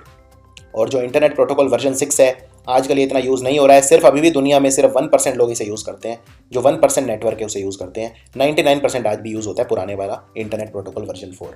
लेकिन जैसे जैसे अब टाइम आगे बढ़ेगा वैसे वैसे इंटरनेट प्रोटोकॉल वर्जन 6 यूज़ होने लगेगा। अब देखते हैं TCP क्या होता है। TCP होता है ट्रांसमिशन कंट्रोल प्रोटोकॉल। देखिए, इंटरनेट के ऊपर आप इंफॉर्मेशन भेज रहे हैं, यानी इंफॉर्मेशन ट्रांसमिट कर रहे हैं, तो उसका कोई रूल रेगुलेशन होना चाहिए, उसे बोलते हैं ट्रांसमिशन कंट्रोल प्रोटोकॉल। तो ये जो है ये एक कनेक्शन जो है उसे एस्टेब्लिश करता है, और उसके अंदर जो भी हम डेटा एक्सचेंज कर रहे हैं उसको एस्टेब्लिश करता है। तो ये TCP इस बात की गारंटी लेता है कि डेटा ट्रांसफ़र हो जाएगा। जैसे TCP होता है ऐसे ही एक UDP भी होता है। UDP में गारंटी नहीं होती कि डेटा ट्रांसफ़र हो जाएगा, लेकिन UDP फास्ट होता है। तो 2 तरह की चीज़ें होती हैं, एक TCP और एक UDP। दोनों आप याद रखिए, TCP and UDP both are important. फ़र्क इतना है, UDP में फास्ट है, UDP फास्ट है, लेकिन इस बात की गारंटी नहीं है कि डेटा ट्रांसफ़र हो जाएगा। लेकिन TCP में इस बात की गारंटी है कि डेटा ट्रांसफ़र हो जाएगा, लेकिन थोड़ा सा स्लो है। तो जैसा मैंने बताया, TCP और UDP यूज़र डेटाग्राम प्रोटोकॉल, ये फुल फॉर्म बहुत ज़्यादा इंपॉर्टेंट है इनकी। TCP की फुल फॉर्म है ट्रांसमिशन कंट्रोल प्रोटोकॉल। ये सबसे ज़्यादा यूज़ होता है TCP। इंटरनेट के ऊपर सबसे ज़्यादा यूज़ होने वाला प्रोटोकॉल क्या है? TCP। और इसका कारण क्या है? इसका कारण ये है, TCP में एरर, गलतियाँ नहीं होती, थोड़ा स्लो है, लेकिन इस बात की गारंटी है कि डेटा ट्रांसफ़र हो जाएगा, यानी there is a guaranteed delivery. और ये इसलिए क्योंकि ये फ्लो कंट्रोल मैकेनिज्म यूज़ करता है। लेकिन जो UDP है इसमें इस बात की कोई गारंटी नहीं है कि डेटा ट्रांसफ़र हो जाएगा। तो अगर इंपॉर्टेंट डेटा है तो आप किससे भेजोगे? TCP से भेजोगे कि UDP से? आप TCP से भेजोगे, क्योंकि डेटा इंपॉर्टेंट है, मतलब भेजना जरूरी है, यानी TCP से भेजोगे। UDP फास्ट है, इसलिए जो स्ट्रीमिंग वेबसाइट होती हैं, ऑडियो वीडियो वाली वेबसाइट, जिन पे गाने सुनने के लिए, वीडियो देखने के लिए, उनमें स्पीड ज़्यादा मैटर करती है, तो वो ज़्यादातर UDP यूज़ करती है। ये आपको याद रखना है। यूडीपी फास्ट होता है, लेकिन इसमें एरर करेक्शन नहीं होता, यानी थोड़ी बहुत गलतियां हो सकती हैं, क्योंकि इसमें फ्लो कंट्रोल जो है उसका कोई फॉर्म नहीं होता, फ्लो कंट्रोल मैकेनिज्म यूज नहीं करता। तो आईपी जैसा मैंने बताया, आईपी किसको बोलते हैं? Internet protocol. आईपी का एक एड्रेस भी होता है जिसे बोलते हैं आईपी एड्रेस, और आईपी एड्रेस जो है उसका काम क्या है इंटरनेट प्रोटोकॉल का? इंटरनेट प्रोटोकॉल दो तरह का होता है, मैंने आपको बताया है, टीसीपी एंड यूडीपी। तो ये है इंटरनेट प्रोटोकॉल, और इनका काम है कि जो पैकेट हैं, पैकेट मतलब इंफॉर्मेशन के जो पैकेट हैं, डेटा के जो पैकेट हैं, उन्हें ट्रांसफ़र करना, अपने सही लक्ष्य तक पहुंचाना, सही सोर्स तक, सही होस्ट तक, जो सोर्स है वहाँ से लेके अपनी डेस्टिनेशन तक पहुंचाना। तो जहाँ से जो इन्फॉर्मेशन है वो निकलती है उसे बोलते हैं सोर्स या उसे बोलते हैं होस्ट, और जहाँ तक पहुँचती है वो सारे आपके डेस्टिनेशन है, डेस्टिनेशन होस्ट। तो एक सोर्स होस्ट होता है और एक होता है डेस्टिनेशन होस्ट, और ये आईपी एड्रेस पे ही काम करते हैं। डीएनएस तो आप जानते ही हैं, डीएनएस का मतलब होता है डोमेन नेम सर्विस या डोमेन नेम सिस्टम। ये क्या है? ये it provides a means to attach a name to an IP address, making it easier for us to use request sources. देखिए, अब आप जानते हैं कि हर वेबसाइट का एक आईपी एड्रेस है, तभी तो वो खुलेगी। जैसे हर आदमी का एक गांव के अंदर एड्रेस होता है, उसी तरह से इंटरनेट को गांव मान लीजिए, तो हर वेबसाइट का एक एड्रेस तो होगा। अब मान लो मैं आपको बोलता हूं, अब आप जानते हैं कि जो आईपी एड्रेस होता है वो दो तरह का होता है, एक टीसीपी और एक यूडीपी। चलो मान लो टीसीपी है, मैं क्योंकि ज़्यादातर तो टीसीपी यूज़ होता है। अब मान लो मैं टीसीपी में इंटरनेट प्रोटोकॉल यूज़ कर रहा हूँ वर्जन 4, क्योंकि 99% आज भी यूज़ करते हैं वर्जन 4। तो मान लो किसी वेबसाइट का एड्रेस है 192.68.1.1। अब मैंने आपसे पूछा मुझे अपने इंस्टीट्यूट की वेबसाइट बताओ, मुझे देखना है कल लेक्चर कौन सा है, तो क्या आप मुझे ये कहोगे कि वेबसाइट खोल 192.68.1.1? नहीं नहीं नहीं, आप मुझे नाम बताओगे, आप कहोगे वेबसाइट खोल www.lovelyuniversity.com। तो यानी कि ये जो आईपी एड्रेस है, जो आईपी एड्रेस है, इसे मैंने किस में कन्वर्ट कर दिया? डीएनएस के अंदर, यानी डोमेन नेम सर्विस के अंदर या डोमेन नेम सिस्टम के अंदर, जिससे आसान हो जाता है रिसोर्स मांगना आसान हो जाता है। अब ये lovelyuniversity.com मैं खोलूंगा वेबसाइट, तो मुझे इससे इन्फॉर्मेशन चाहिए, यानी मुझे रिसोर्स चाहिए कोई, तो मैं उसकी रिक्वेस्ट भेजूंगा, मैं टाइप करूंगा किसी वेब ब्राउज़र के अंदर। वेब ब्राउज़र यानी वो सॉफ्टवेयर जिसके अंदर मैं वेबसाइट खोलता हूँ, जैसे internet explorer, Mozilla Firefox, Google Chrome, safari, opera, ये सब हैं वेब ब्राउज़र। तो वेब ब्राउज़र के अंदर मैं वेबसाइट लिखूंगा, मैं रिक्वेस्ट भेजूंगा www.lovelyuniversity.com, यानी मैं रिक्वेस्ट किसको भेजूंगा? डीएनएस को भेजूंगा, और डीएनएस फिर मुझे जवाब देगा। अब मान लो अगर इस यूनिवर्सिटी का सर्वर डाउन है तो वेबसाइट नहीं खुलेगी, लिखा आ जाएगा this page can not be displayed. लेकिन अगर इसका डीएनएस एक्टिव है तो क्या होगा? ये मुझे वापस रिप्लाई भेजेगा, और ये मुझे वापस रिप्लाई भेजेगा, तो वेबसाइट खुलेगी। यानी पहले मैं रिक्वेस्ट भेजूंगा, वेबसाइट खोलनी है, टाइप करूंगा, एंटर करूंगा, उसके बाद मुझे सामने से रिप्लाई मिलेगा। इसको बोलते हैं डीएनएस। तो डोमेन नेम सिस्टम ये होता है डीएनएस। जैसे फॉर एग्जांपल अगर वेबसाइट है www.gaurav.com, तो उसका जो आईपी एड्रेस है वो तो ऐसा है 204.13.248 और वटेवर। लेकिन अगर मेरे पास डीएनएस डोमेन नेम है तो फिर मैं उसको gaurav.com से खोल दूंगा। तो इसमें gaurav.com क्या है? डोमेन नेम है, इसको बोलते हैं डोमेन नेम सिस्टम। तो डोमेन नेम सिस्टम क्या है? डोमेन नेम सिस्टम क्या है? मान लो अगर आपको किसी पर आपका जो फ्रेंड सर्कल है, मान लो आपके 10 दोस्त हैं, क्या आपको सबका फ़ोन नंबर याद है? नहीं। क्यों याद नहीं है? क्योंकि आपको याद रखने की ज़रूरत ही नहीं है। आपको अगर किसी का भी नंबर चाहिए तो आप क्या करोगे? फ़ोन बुक खोलोगे या अपने मोबाइल में चेक करोगे। यानी आपको सिर्फ नाम याद रखना है, फ़ोन नंबर याद नहीं रखना। उसी तरह से आपको सिर्फ वेबसाइट का डोमेन याद रखना है, यानी gaurav.com याद रखना है। आपको उसका नंबर यानी कि इंटरनेट आईपी एड्रेस याद रखने की ज़रूरत नहीं है। आपको सिर्फ याद रखना है डीएन, डोमेन नेम। इसको बोलते हैं domain name system. I hope अब आपको समझ में आ गया होगा डोमेन नेम सिस्टम और आईपी एड्रेस में क्या फ़र्क है। अब एक होता है वीओआईपी। वीओआईपी कुछ नहीं है, बस अगर आप वॉइस यूज़ करना चाहते हो, तो जैसे मान लो आप किसी वेब कैमरा पे चैटिंग करना चाहते हो, वीडियो करना चाहते हो, उसमें यूज़ करते हैं वॉइस। तो वॉइस ओवर इंटरनेट प्रोटोकॉल ये होता है वीओआईपी। ये वो सर्विस है जिससे इंटरनेट कनेक्शन आपको इस बात की इजाज़त देता है कि आप वॉइस कॉल यूज़ कर पाओ, वीडियो कॉल कर पाओ, टेली कॉन्फ्रेंसिंग कर पाओ। जैसे गूगल, स्काइप, ये सब क्या यूज़ करते हैं? गूगल वॉइस वगैरह, जी टॉक यूज़ करते हो, मैसेंजर, जी टॉक वगैरह, ये सब क्या यूज़ करते हैं? ये सब यूज़ करते हैं वॉइस ओवर इंटरनेट प्रोटोकॉल यानी वीओआईपी। तो अगर आपको जैसे फेसबुक में भी ऑप्शन होता है चैटिंग का, फेसबुक में आप किसी को कॉल कर सकते हो, इनफैक्ट आप वीडियो कॉल भी कर सकते हो, उसको देख सकते हो, तो वही सब यूज़ करेंगे VoIP। VPN क्या होता है? बहुत इंपॉर्टेंट है, ध्यान से समझिए VPN क्या होता है। VPN का मतलब होता है वर्चुअल प्राइवेट नेटवर्क। प्राइवेट मतलब प्राइवेसी। मुझे अपनी प्राइवेसी बहुत प्यारी है।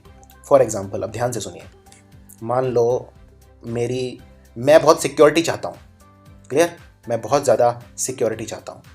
मैं चाहता हूँ कि मेरा जो IP एड्रेस है वो रिप्लेस हो जाए VPN सर्वर से।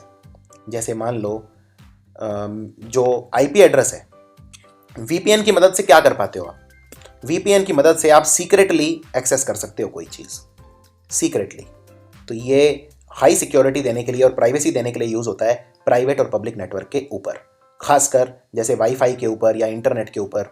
जो वाईफाई हॉटस्पॉट वगैरह होते हैं उनके अंदर जो सेंसिटिव डेटा वगैरह होता है वो लोग VPN से भेजते हैं जनरली। VPN जो है वो यूज़ करती हैं ऑर्गेनाइजेशंस वगैरह। अगर उनके पास कोई ऐसा डेटा है जो सेंसिटिव है, जो वो शेयर नहीं करना चाहते, तो वो प्राइवेट नेटवर्क से भेजते हैं। तो ये बहुत अच्छा तरीका है। जैसे इसमें क्या होता है, मान लो ये सर्वर है DNS, क्लियर, ये DNS सर्वर है और ये है आप, यानी कि आप हो, आप ये अपना कंप्यूटर आप यूज़ कर रहे हो, क्लियर। आपने DNS सर्वर पे रिक्वेस्ट भेजी, लेकिन अगर आप VPN यूज़ कर रहे हो, वर्चुअल प्राइवेट नेटवर्क, तो आपका IP एड्रेस जो है, अब ध्यान से सुनिए ये चीज़, ये आपका कंप्यूटर है, ठीक है। आपको कोई वेबसाइट खोलनी है, तो ये वेबसाइट है लेट्स से yahoo.com, और आपने इंटरनेट कनेक्ट कर दिया। मान लो आपने घर पे एयरटेल का इंटरनेट लगवाया हुआ है, एयरटेल ने आपको एक IP एड्रेस दे दिया, और एयरटेल क्या है, इंटरनेट सर्विस प्रोवाइडर, वो आपको इंटरनेट की सर्विस प्रोवाइड कर रहा है, ISP बोलते हैं उसे। उसने आपको एक IP एड्रेस दे दिया। अब इस IP एड्रेस से आपने इंटरनेट कनेक्ट कर लिया, तो आपको एक IP एड्रेस मिल गया। आपने वेबसाइट खोली yahoo.com का जो DNS है, डोमेन नेम सिस्टम, उसमें आपका IP एड्रेस आ गया कि भैया इस IP एड्रेस से रिक्वेस्ट आ रही है yahoo.com खोलने की। तो याहू क्या करेगा, अपने DNS सर्वर को कहेगा कि ठीक है, इनको जो डेटा पैकेट है वो सेंड कर दो, यानी इन्हें अलाउ कर दो। तो याहू का रिप्लाई आ जाएगा, याहू का जो सर्वर है उससे रिप्लाई आ जाएगा कि हाँ भाई वेबसाइट खोल लो, यानी ये आपको सारा डेटा भेज देगा और यहाँ पे वेबसाइट खुल जाएगी। अब आप अगर मान लो कोई प्राइवेटली वेबसाइट खोलना चाहते हो, आप चाहते हो कि भाई मेरे पास उसका IP एड्रेस ना जाए, याहू को आपका IP एड्रेस देखते ही पता चल जाएगा कि भाई ये किसका है, यानी मेन इन्फॉर्मेशन पता चल जाएगी कि ये IP एड्रेस इंडिया का है। तो उसे, याहू को ये पता चल जाता है। वैसे याहू दुनिया की जो 5 सबसे ज़्यादा खोले जाने वाली वेबसाइट हैं उनमें आता है, अगर आप जानते हो। नंबर 1 पे गूगल है, नंबर 2 पे फेसबुक है, और याहू भी टॉप 5 में आता है। तो जो याहू है, याहू को पता चल जाएगा कि भाई मेरे पास डेली का इतना ट्रैफिक इंडिया से आता है। जैसे गूगल है, गूगल को पता चल जाता है, अगर मान लो 50 करोड़ लोग गूगल खोलते हैं तो गूगल को पता चल जाता है भाई 20 करोड़ इंडिया से आ रहे हैं। कैसे पता चलता है? IP एड्रेस के थ्रू पता चलता है। अब आप चाहते हो कि भाई मेरा IP एड्रेस पता ना चले, आप बहुत सीक्रेट आदमी हो, या आपकी ऑर्गेनाइजेशन जो है वो काफ़ी सीक्रेटली कुछ करना चाहती है, तो आप सीक्रेट कम्युनिकेशन चाहते हो, तो आप यूज़ करोगे VPN मतलब वर्चुअल प्राइवेट नेटवर्क। प्राइवेसी आपकी मेंटेन रहेगी। ये क्या करेगा, आपका IP एड्रेस जो है वो बदल देगा और उसे इंडिया की बजाय कहीं और का दिखा देगा। एक तरह से आपको बीच में एक ठहराव दे देगा कि आप अगर इंडिया से कर रहे हो तो ये दिखाएगा याहू को कि ये सैन फ्रांसिस्को से कर रहा है, अमेरिका से, या न्यूयॉर्क से कर रहा है, यानी आपकी प्राइवेसी मेंटेन रहेगी। आपका जो IP एड्रेस है उसका जो गेटवे है वो पूरा ये आपको चेंज कर देगा। इसमें जो नया IP एड्रेस आपको मिलेगा वो आपको ऐसे गेटवे से मिलेगा जो आपके शहर का नहीं है, यानी एक तरह से वो चेंज कर देगा, आपकी प्राइवेसी मेंटेन रहेगी। इसको बोलते हैं वर्चुअल प्राइवेट नेटवर्क। बहुत ज़्यादा इंपॉर्टेंट चीज़ है ये, और आजकल VPN बढ़ता जा रहा है। इनफैक्ट आप हैरान होंगे, एक ब्राउज़र है जिसको बोलते हैं ओपेरा, वेब ब्राउज़र, यानी वेबसाइट खोलने के लिए सॉफ्टवेयर है ओपेरा के अंदर VPN इनबिल्ट आता है। ओपेरा पहला ऐसा वेब ब्राउज़र है जिसके अंदर VPN बना हुआ आता है। आजकल के जो जितने भी अब वेब ब्राउज़र हैं सारे VPN अपने अंदर इनबिल्ट कर रहे हैं, क्योंकि आने वाले टाइम में इतनी ज़्यादा ट्रांजैक्शंस होने वाली हैं, इतनी ज़्यादा इंटरेक्शन होने वाले हैं, लोग अपनी प्राइवेसी के लिए डरते हैं। खासकर जो लोग जिनको प्राइवेसी का काफ़ी ज़्यादा वो है, कोई VIP है या कोई ऑर्गेनाइजेशंस हैं, तो वो प्राइवेसी बढ़ा सकते हैं अपना VPN यूज़ करके। सर्वर क्या होता है? ये तो बड़ा आसान सवाल है। सर्वर क्या होता है? सर्वर है कोई भी, आप मान लो आप इंटरनेट यूज़ कर रहे हो तो आप हो क्लाइंट, आप क्या हो? क्लाइंट, और आप रिक्वेस्ट किसको भेजोगे? सर्वर को। तो सर्वर एक ऐसा कंप्यूटर होता है या ऐसा एप्लीकेशन होता है जो आपकी रिक्वेस्ट एक्सेप्ट करता है, यानी क्लाइंट की रिक्वेस्ट एक्सेप्ट करता है और फिर उसे रेस्पॉन्स देता है। तो एनी कंप्यूटर, कोई भी कंप्यूटर जो रिक्वेस्ट एक्सेप्ट करे और जो रेस्पॉन्स दे उसे बोलते हैं सर्वर। फायरवॉल क्या होता है? फायरवॉल प्रोटेक्शन के लिए होता है। फायरवॉल नेटवर्क सिक्योरिटी सिस्टम होता है। आपके नेटवर्क में कोई अनचाही एक्सेस ना आ जाए बाहर से, यानी आपका जो नेटवर्क ट्रैफिक है उसमें जो चीज़ें आ रही हैं और जा रही हैं उनको कंट्रोल करने के लिए होता है फायरवॉल, जिससे आपका नेटवर्क सिक्योर रहे। तो ये एक तरह का बैरियर बना देता है, जो अनचाही चीज़ें हैं वो आपके नेटवर्क के अंदर घुस नहीं पाएंगी। आपके नेटवर्क से हर कोई कनेक्ट नहीं हो पाएगा और आपके नेटवर्क को भेद पाना बहुत और मुश्किल हो जाएगा, क्योंकि आपके नेटवर्क के अंदर जो भी डेटा आ रहा है और जो भी डेटा जा रहा है उसे कंट्रोल करता है फायरवॉल। तो ये जो पूरा सिस्टम है उसे काफ़ी सिक्योर बनाता है, काफ़ी ज़्यादा सुरक्षित बनाता है। अगला है डीएमजे। डीएमजेड बोलते हैं demilitarise zone. Demilitarise zone firewall का हिस्सा होता है। फायरवॉल क्या करता है? मैंने बताया नेटवर्क को सिक्योर करता है, तो उसी का हिस्सा है डीमिलिटराइज्ड जोन। तो ये डीमिलिटराइज जोन क्या होता है? डीमिलिटराइज जोन ना तो किसी ट्रस्टेड नेटवर्क का, विश्वसनीय नेटवर्क का, और ना किसी अनट्रस्टेड नेटवर्क का हिस्सा होता है, लेकिन दोनों को जोड़ता है। इसीलिए ये बहुत ज़्यादा क्रिटिकल पार्ट होता है फायरवॉल का, क्योंकि आपको डेटा ऐसी वेबसाइट से भी लेना होता है जो ट्रस्टेड नहीं है, लेकिन उनसे नुकसान भी रहता है। तो ट्रस्टेड और अनट्रस्टेड नेटवर्क को आपस में कौन जोड़ता है? Demilitarise zone. और ये किसका हिस्सा है? फायरवॉल का। प्रॉक्सी सर्वर क्या होता है? प्रॉक्सी सर्वर होता है एक होस्ट। देखो नाम से पता चल रहा है, जैसे मान लो मैं आज क्लास नहीं गया और मैं अपने फ्रेंड को बोलता हूं कि भाई क्लास में मेरी अटेंडेंस लगा देना, यानी कि जब सर मेरा रोल नंबर बोले तो मेरी जगह तुम यस सर बोल देना। तो वो उसने मेरी प्रॉक्सी दे दी। प्रॉक्सी मतलब मेरे स्थान पर। तो कई बार क्या होता है, जो सर्वर होता है, सर्वर काम किसका है? रिक्वेस्ट एक्सेप्ट करना क्लाइंट की। एक होता है सर्वर, एक होता है क्लाइंट। मैंने आपको बताया था क्लाइंट सर्वर मॉडल। तो सर्वर होता है क्लाइंट, क्लाइंट सर्वर को रिक्वेस्ट भेजता है और सर्वर क्लाइंट को वापस जवाब दे देता है।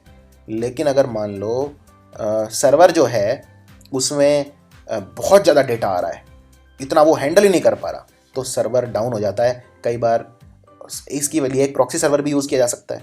तो बहुत सारे ऐसे रीज़न हैं जब सर्वर अपनी जगह किसी और को बिठा देता है, तो वो काम करता है प्रॉक्सी सर्वर का। तो प्रॉक्सी सर्वर वो चीज़ है जो किसी और सर्वर की जगह बैठता है और जिसके पास वही काबिलियत है कि वो क्लाइंट की जो रिक्वेस्ट है वो एक्सेप्ट कर सकता है और उसे सेंड कर सकता है। उसको बोलते हैं प्रॉक्सी सर्वर।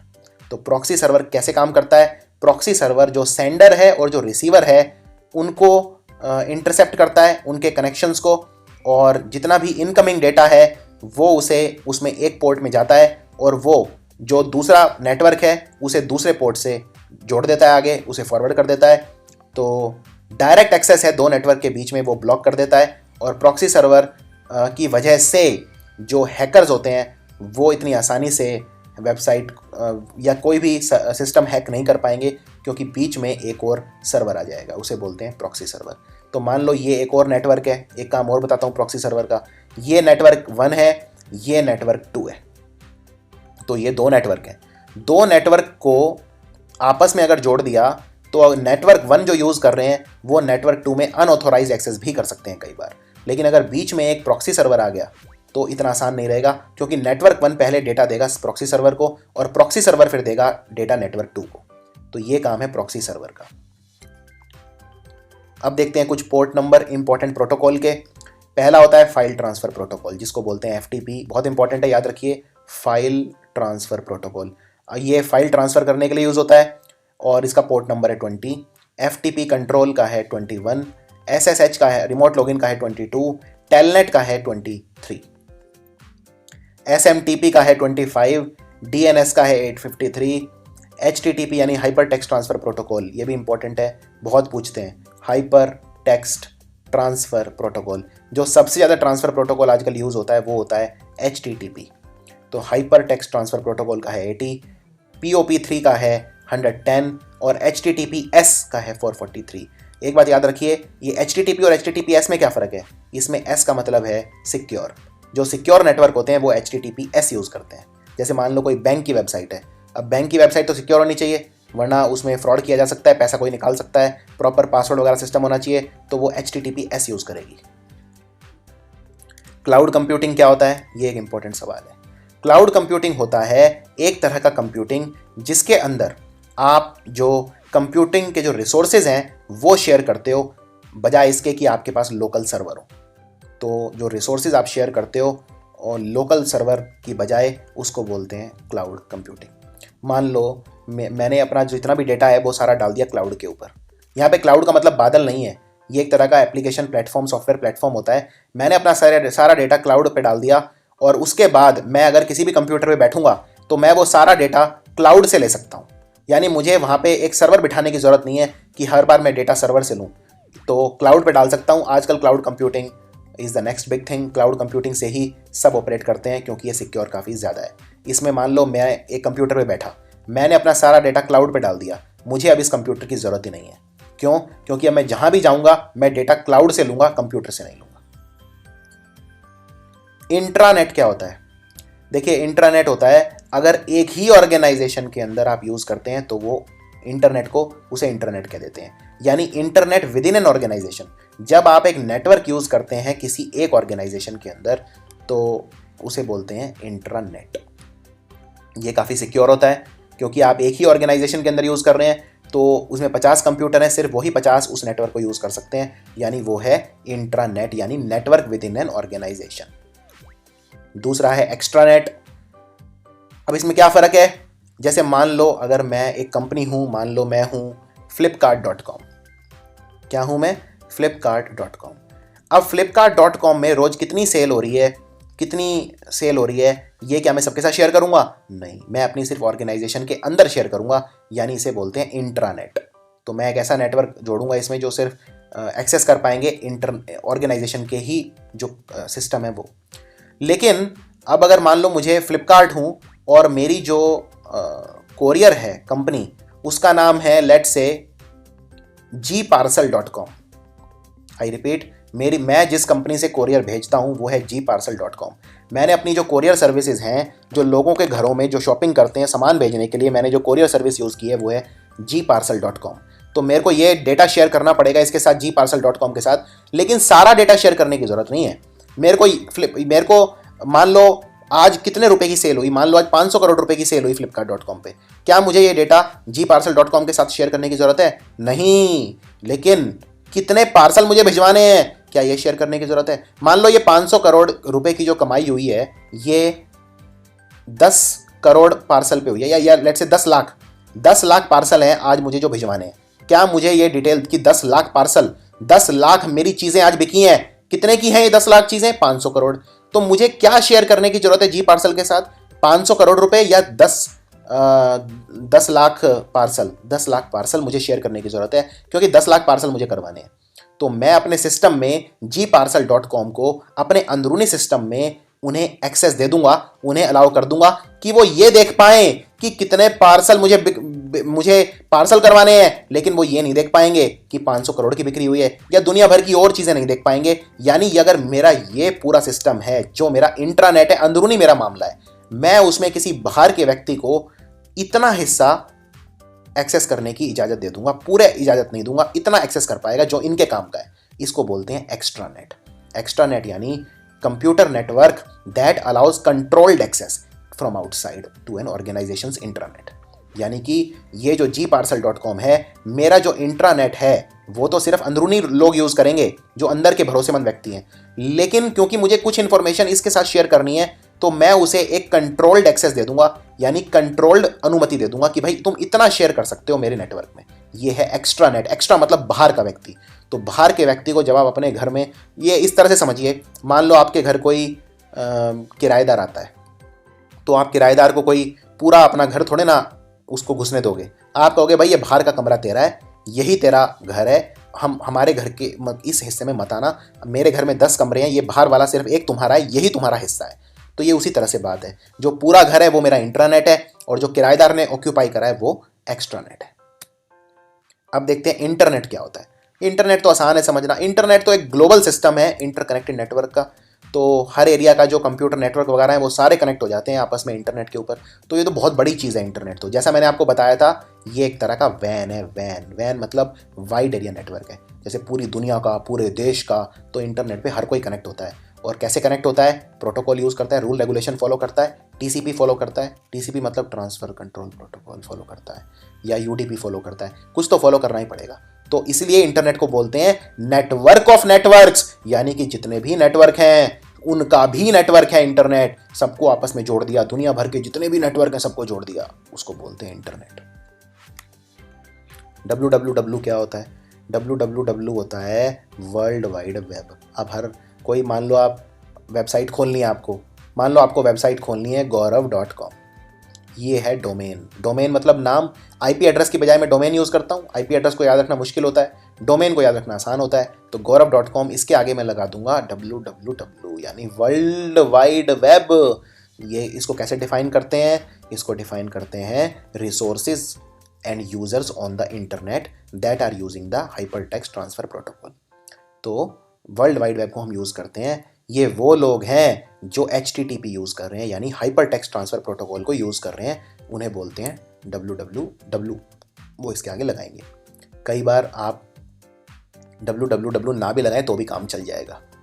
तो सिर्फ gaurav.com से ही काम चल जाएगा। तो हाइपर टेक्स्ट ट्रांसफ़र प्रोटोकॉल क्या है? सवाल ये है अब। हाइपर टेक्स्ट ट्रांसफ़र प्रोटोकॉल एक एप्लीकेशन लेयर प्रोटोकॉल होता है। आपने कभी किसी वेबसाइट का नाम ध्यान से देखना, ऐसे लिखा होता है HTTP, ऐसे इस तरह से, फिर www इस तरह से। तो HTTP होता है application layer protocol. Application layer क्या है ये आपको पता चलेगा OSI मॉडल के अंदर। तो ये एक प्रोटोकॉल है जो हम यूज़ करते हैं www के लिए, यानी वर्ल्ड वाइड वेब के लिए। और HTTP defines how the messages are formatted and transmitted and what action web server and browser should take against various command. अब ये नाम से पता चल रहा है हाइपर टेक्स्ट ट्रांसफ़र, यानी ये ट्रांसफ़र के लिए यूज़ होता है। क्या ट्रांसफ़र करता है? ये इन्फॉर्मेशन ट्रांसफ़र करता है। जैसे वेबसाइट खोलने के लिए आपने सर्वर को रिक्वेस्ट भेजी और सर्वर आपको अब वापस रिप्लाई करेगा, यानी सर्वर किसको रिप्लाई करेगा? ब्राउज़र को, जिस ब्राउज़र के अंदर आपने वेबसाइट खोली है, चाहे वो गूगल क्रोम हो। तो ये सब जो ट्रांसफ़र है, इसको ये किसके हिसाब से होगा? ये हाइपर टेक्स्ट ट्रांसफ़र प्रोटोकॉल के हिसाब से होगा। Hyper text transfer protocol HTTP define करेगा कि मैसेजेस किस तरह से जाएंगे, किस तरह से फॉर्मेट होंगे, किस तरह से दूसरी जगह पे जाएंगे, और जो वेब सर्वर है और ब्राउज़र है वो एक दूसरे में किस तरह से कमांड को ऑपरेट करेंगे, किस तरह से कमांड को देखेंगे और मैसेजेस एक दूसरे में ट्रांसफ़र करेंगे। अब देखते हैं HTML क्या होता है। अक्सर आपने सुना होगा कि वेबसाइट HTML एनेबल्ड होती हैं। सो HTML क्या है? HTML की फुल फॉर्म होती है हाइपर टेक्स्ट मार्कअप लैंग्वेज। ये एक तरह की कंप्यूटर की लैंग्वेज है और ये दिखाती है कि जो वेब पेजेस हैं वो किस तरह से फॉर्मेट होंगे और वेब ब्राउज़र के अंदर किस तरह से डिस्प्ले किए जाएंगे। तो वेबसाइट एक बिल्कुल प्लेन हो सकती है जिसमें प्लेन सिर्फ टेक्स्ट होता है, और एक HTML एनेबल्ड होती है। जो HTML एनेबल्ड होती है उसके अंदर पिक्चर्स, वीडियोस वगैरह ये सब आसानी से आ सकते हैं। FTP जैसा मैंने आपको बताया था, इसका मतलब है फाइल ट्रांसफ़र प्रोटोकॉल। और ये कंप्यूटर में ये जो कंप्यूटर की फाइल हैं वो एक होस्ट से दूसरे होस्ट पे ट्रांसफ़र करने के लिए यूज़ होता है। इसको बोलते हैं फाइल ट्रांसफ़र प्रोटोकॉल, और ये TCP बेस्ड नेटवर्क पर यूज़ होता है। अगला है क्रिप्टोग्राफी। क्रिप्टोग्राफी एक ऐसा तरीका है जिसमें आप डेटा या तो स्टोर करते हैं या भेजते हैं एक जगह से दूसरी जगह किसी पर्टिकुलर फॉर्म के अंदर। यानी कि डेटा इस तरह से आप नहीं भेजेंगे कि कोई भी उसे एक्सेस कर सके या कोई भी उसे पढ़ सके, उसको छुपा कर भेजेंगे। एक तरह से आप उसे किसी ऐसी चीज़ में परिवर्तित कर देंगे कि कोई और उसे समझ ना सके, पढ़ ना सके। यानी पहले डेटा को किया जाता है एनक्रिप्शन। एनक्रिप्शन मतलब किसी ऐसी चीज़ में बदल दिया जाता है जिससे उसको कोई पढ़ ना सके। इसको बोलते हैं साइफर टेक्स्ट। साइफर मतलब किसी चीज़ को ऐसा बना देना कि कोई उसको समझ ना सके, खोल ना सके, पढ़ ना सके। और जब कोई उसे रिसीव करता है डेटा को, तो वो उसे उस बदली हुई चीज़ से वापस उसकी ओरिजिनल फॉर्म में कन्वर्ट कर देता है, जिसे बोलते हैं डिक्रिप्शन। तो एनक्रिप्शन मतलब होता है किसी चीज़ को कोड में कर देना, कोड में बदल देना, और डिक्रिप्शन होता है किसी चीज़ को कोड से वापस चेंज कर देना। तो इसको बोलते हैं डिक्रिप्शन। तो क्रिप्टोग्राफी मतलब डेटा को ऐसे रूप में भेजना जिससे कोई उसे पढ़ ना सके उसे बदल के भेजना, और जिसको भेजा जाता है उसे वो वापस उसके ओरिजिनल फॉर्म में कन्वर्ट कर देता है। डिजिटल सिग्नेचर, डिजिटल सिग्नेचर क्या होता है? डिजिटल सिग्नेचर जैसे नॉर्मल आप कागज के ऊपर सिग्नेचर करते हैं अपने, और उसके बाद कागज को मान्यता मिल जाती है, इसी तरह कंप्यूटर के ऊपर भी आप डॉक्यूमेंट या टेक्स्ट या मैसेज में जो आप भेजते हैं किसी को, उसमें आप अपने साइन कर सकते हैं, डिजिटली साइन कर सकते हैं, जिससे उसको मान्यता मिल जाती है। आईपी स्पूफिंग क्या होता है? आईपी एड्रेस आप जानते ही हैं, जब आपका आईपी एड्रेस जो है उस पर कोई अटैक करे, आपके कंप्यूटर के अंदर कोई अनऑथोराइज्ड एक्सेस यानी बिना अनुमति के प्रवेश करना चाहे, उसको बोलते हैं आईपी स्पूफिंग। इसके अंदर आपके आईपी एड्रेस के थ्रू कोई पर्सन आपके कंप्यूटर में घुसने की कोशिश करेगा, तो ये एक तरह का नेटवर्क अटैक है। डॉस अटैक क्या होता है? डॉस अटैक होता है, डॉस की फुल फॉर्म होती है denial of service. Denial of service attack भी इसे कहा जाता है। इसका मतलब है कि किसी भी मशीन को ऐसी इतनी ज़्यादा रिक्वेस्ट भेज देना कि वो हैंडल ही ना कर पाए और उससे वो काम करना बंद कर दे, तो उससे वो सिस्टम ब्रेक डाउन हो जाता है। इसको बोलते हैं डिनायल ऑफ सर्विस। जरूरत से ज़्यादा रिक्वेस्ट जब आती हैं तो फिर मशीन काम करना बंद कर देती है। अब अगर आप कोई वेबसाइट टाइप करते हैं तो उसके बहुत सारे पार्ट होते हैं। सबसे पहले ये है, आप लिखते हैं HTTP। HTTP मतलब प्रोटोकॉल आइडेंटिफायर। अब जैसे कौन सा प्रोटोकॉल आप यूज़ कर रहे हैं? क्या आप फाइल ट्रांसफर प्रोटोकॉल यूज़ कर रहे हैं? क्या आप ट्रांसमिशन कंट्रोल प्रोटोकॉल यूज़ कर रहे हैं? या आप hyper text transfer protocol use कर रहे हैं? तो कौन सा प्रोटोकॉल आप यूज़ कर रहे हैं? या फिर आप UDP यूज़ कर रहे हैं? तो ये सब आपको सबसे पहले लिखना होता है, और उसके बाद 2 डॉट लगती हैं और जिन्हें सेमीकोलन कहा जाता है। उसके बाद 2 स्लैश आते हैं। फिर वेबसाइट के पहले आप www लगाते हैं, जिसे सब डोमेन कहा जाता है। उसके बाद जो वेबसाइट का नाम है, जैसे कोई भी वेबसाइट है, मान लो वेबसाइट है gaurav.com, तो ये है डोमेन नेम, इसको बोलते हैं डोमेन नेम। सबसे पहले प्रोटोकॉल आइडेंटिफायर, फिर सेमीकोलन, उसके बाद 2 ये इस तरह से स्लांटिंग होते हैं, पूर्ण विराम की तरह लेकिन टेढ़े होते हैं, इन्हें बोलते हैं स्लैश। उसके बाद www है सब डोमेन, और उसके बाद वेबसाइट का नाम जिसे डोमेन नेम कहा जाता है, और उसके बाद स्लैश डाल के जो भी आप खोलना चाहते हैं पाथ, वो पाथ। मान लो मैं yahoo.com वेबसाइट है, तो मैं लिखूंगा www.yahoo.com, और अगर मैं याहू पे गेम्स खेलना चाहता हूं तो स्लैश डाल के मैं लिख दूंगा गेम्स, तो ये याहू की गेम्स वाली वेबसाइट खुल जाएगी। कई तरह के हम यूज़ करते हैं डोमेन नेम के अंदर एक्सटेंशन, जैसे .com भी यूज़ करते हैं। ज़्यादातर वेबसाइट, दुनिया की सबसे ज़्यादा वेबसाइट .com में होती हैं। .com और .net ये कमर्शियल यूज़ के लिए होते हैं, जो नॉर्मल बिजनेस के लिए होते हैं, कमर्शियल। और .org लगता है कई बार वेबसाइट के आगे, ये होता है नॉन प्रॉफिट ऑर्गेनाइजेशन के लिए। .gov अगर लगता है तो ये दिखाता है कि एक गवर्नमेंट वेबसाइट है। जैसे भारत की वेबसाइट है जो आपने देखी होगी, गवर्नमेंट ऑफ इंडिया की वेबसाइट है india.gov.in, तो ये .gov दिखाता है कि ये गवर्नमेंट वेबसाइट है। .edu मतलब कोई एजुकेशनल इंस्टीट्यूशन की वेबसाइट है, जैसे जो मणिपाल यूनिवर्सिटी की वेबसाइट है वो है manipal.edu, वो .com नहीं है। .mil ये यूनाइटेड स्टेट्स की जो मिलिट्री है उसकी वेबसाइट है, वो .mil लगाती है। इसी तरह कई बार कंट्रीज़ के अपने भी एक्सटेंशन लगते हैं। जैसे अगर मान लो मैं yahoo.com खोलूँगा तो इनकी जनरल वेबसाइट खुल जाएगी। अगर मैं खोलूँगा yahoo.in मतलब याहू की जो इंडिया वाली वेबसाइट है वो खुलेगी। इसी तरह आप खुद कोशिश कर सकते हैं। मान लो अगर मुझे amazon.com खोलता हूँ तो अमेजॉन की नॉर्मल वेबसाइट खुल जाएगी, जो इनकी अमेरिका बेस्ड वेबसाइट है वो खुल जाएगी। लेकिन अगर मैं लिखता हूँ amazon.in तो वो अमेजॉन की भारत वाली वेबसाइट खुल जाएगी। उसके अंदर जितनी भी चीज़ें हैं उनके प्राइस रुपीज़ के अंदर होंगे, तो आप ये खुद ट्राई कर सकते हैं। तो इसी तरह अगर आप .ru लगाएंगे तो ये रशिया की वेबसाइट खुल जाएगी, रशियन फेडरेशन। .ch लगाएंगे तो स्विट्जरलैंड की। इसी तरह .uk अगर आप खोलते हैं yahoo.uk तो वो इनकी लंदन वाली वेबसाइट खुल जाएगी, यूनाइटेड किंगडम वाली, ब्रिटेन वाली। .net अगेन नेटवर्क सर्विसेज के लिए लगता है, ये कमर्शियल होता है। .ca लगता है कनाडा के लिए। .de बहुत इंपॉर्टेंट है, ये लगता है जर्मनी के लिए। .jp लगता है जापान के लिए। .fr फ्रांस के लिए। .au ऑस्ट्रेलिया के लिए, और .us यूनाइटेड स्टेट्स के लिए। वेब ब्राउज़र क्या होते हैं? वेब ब्राउज़र कुछ नहीं होता। वेब ब्राउज़र होता है जो वेबसाइट खोलने के लिए काम आता है। जैसे एप्पल का होता है सफारी, ये जो सबसे पहला वाला आइकॉन देख रहे हैं सफारी का है। सफारी एप्पल के कंप्यूटर के अंदर होता है। वेबसाइट खोलने के लिए जिस सॉफ्टवेयर का आप यूज़ करते हैं उसे बोलते हैं वेब ब्राउज़र। वेब ब्राउज़र क्या करता है? वेब ब्राउज़र के अंदर जब आप वेबसाइट खोलते हैं तो पहले वो सर्वर को, जो DNS सर्वर है, उसको रिक्वेस्ट भेजता है, वहाँ से फिर रिप्लाई आता है। जैसे एक वेब ब्राउज़र बहुत पुराना है जिसका नाम है लिंक्स, तो ये एक टेक्स्ट ओनली ब्राउज़र है, यानी इसमें सिर्फ टेक्स्ट आता है, इमेजेस वीडियोस वगैरह नहीं चलेंगे आजकल, लेकिन इमेजेस वीडियोस के बिना काम नहीं चलता, तो आजकल के जो वेब ब्राउज़र है काफ़ी एडवांस है। ये वाला जो वेब ब्राउज़र है ये है ओपेरा, और ये जो दूसरा वाला है ये दुनिया में सबसे ज़्यादा यूज़ होने वाला वेब ब्राउज़र है, इसे बोलते हैं गूगल क्रोम, गूगल वालों का है ये, इसे बोलते हैं क्रोम। और ये है दूसरे नंबर पर दुनिया में सबसे ज़्यादा यूज़ होने वाला वेब ब्राउज़र, इसे बोलते हैं फायरफॉक्स, ये मोजिला कंपनी का है, मोजिला फायरफॉक्स। ये है क्रोम, ये है ओपेरा। ओपेरा पहला वेब ब्राउज़र है जिसने वर्चुअल प्राइवेट नेटवर्क VPN को इंटीग्रेट किया है। और ये सबसे आखिरी, सबसे स्लो, सबसे बेकार, इसे बोलते हैं इंटरनेट एक्सप्लोरर, ये विंडोज़ के अंदर आता है। वेब सर्वर क्या होता है? वेब सर्वर एक सॉफ्टवेयर प्रोग्राम होता है जो डॉक्यूमेंट प्रोवाइड करता है ब्राउज़र को। फॉर एग्जांपल, अगर आप लेट से स्टडी IQ की वेबसाइट खोलते हैं, तो स्टडी IQ की वेबसाइट पे आपको GK के PDF मिलेंगे। तो ये PDF जो है ये ब्राउज़र को, यानी कि जो डॉक्यूमेंट है वो कौन प्रोवाइड कर रहा है? वेब सर्वर कर रहा है। तो जो दुनिया में सबसे ज़्यादा यूज़ होने वाला वेब सर्वर है वो अपाचे है, ये आपको याद रखना है। अपाचे दुनिया में सबसे ज़्यादा यूज़ होने वाला वेब सर्वर है। वेब सर्वर एक सॉफ्टवेयर प्रोग्राम होता है जो डॉक्यूमेंट प्रोवाइड करता है ब्राउज़र को।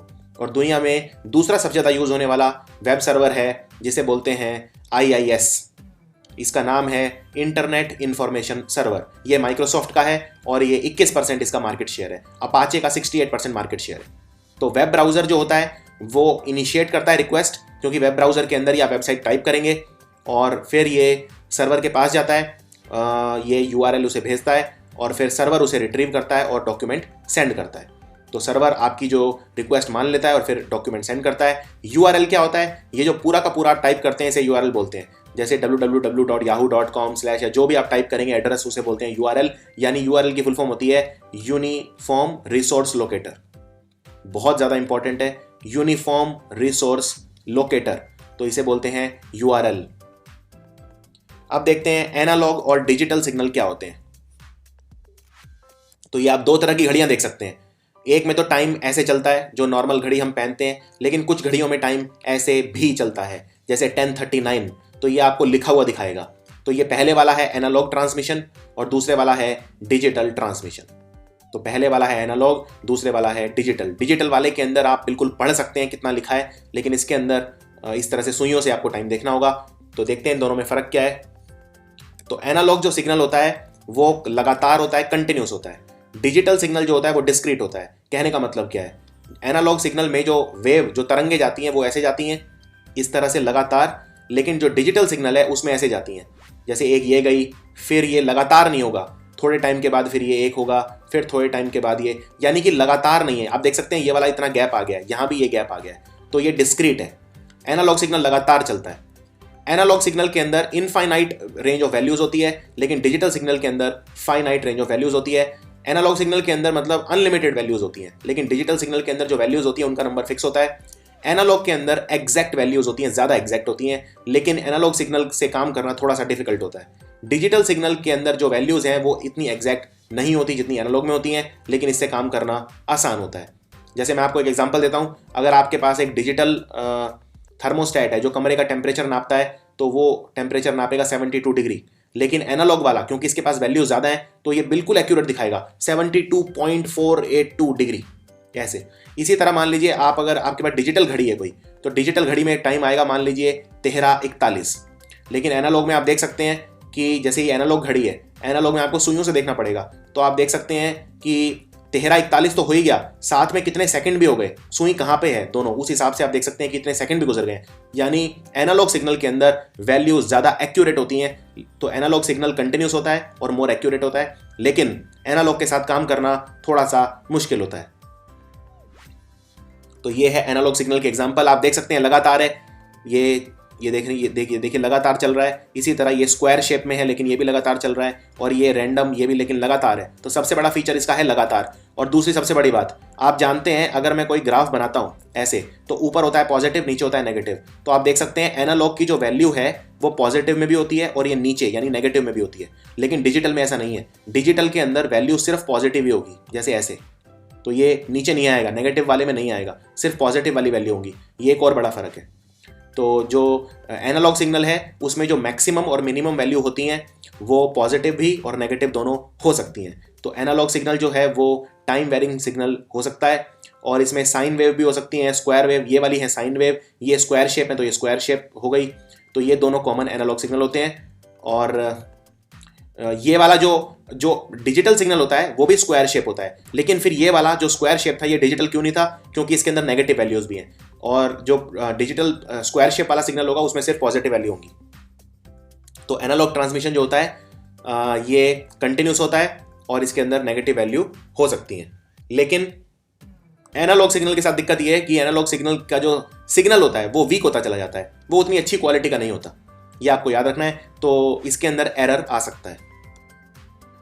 तो एनालॉग सिग्नल के एडवांटेज और डिसएडवांटेज क्या है? पहली बात, एनालॉग सिग्नल का एडवांटेज क्या है कि ये बहुत ज़्यादा एक्यूरेट है, बहुत ज़्यादा एक्यूरेट है। इसके अंदर इनफाइनाइट अमाउंट ऑफ डेटा आ सकता है, ये बहुत इंपॉर्टेंट चीज़ है। इसकी डेंसिटी बहुत ज़्यादा है, इसे प्रोसेस करना आसान है। डिसएडवांटेज क्या है? डिसएडवांटेज है कि एक्यूरेट नहीं होता, इसके अंदर नॉइज़ होती है। नॉइज़ मतलब इसके अंदर इनएक्यूरेसीज होती हैं, इसके अंदर गलतियाँ होती हैं।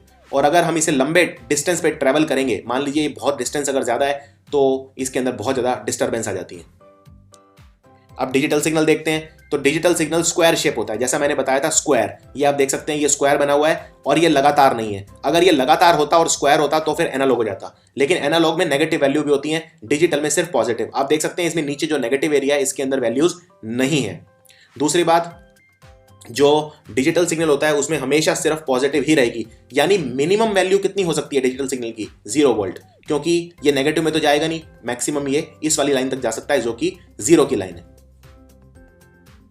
तो डिजिटल जो ट्रांसमिशन होता है इसके अंदर हम रिपीटर यूज करते हैं। रिपीटर क्या होता है? जैसे ही सिग्नल की स्ट्रेंथ कम होती है, रिपीटर उसकी स्ट्रेंथ को बढ़ा देता है। इस वजह से डिजिटल ट्रांसमिशन के अंदर गलतियां कम होती हैं। तो एडवांटेज क्या है और डिसएडवांटेज डिजिटल सिग्नल का? एडवांटेज ये है क्योंकि इसका डिजिटल नेचर है तो डेटा बहुत लंबे डिस्टेंस तक ट्रैवल कर सकता है और उसमें जो गलतियां हैं वो कम होती हैं, डिस्टर्बेंस कम होती है, नॉइज कम होती है।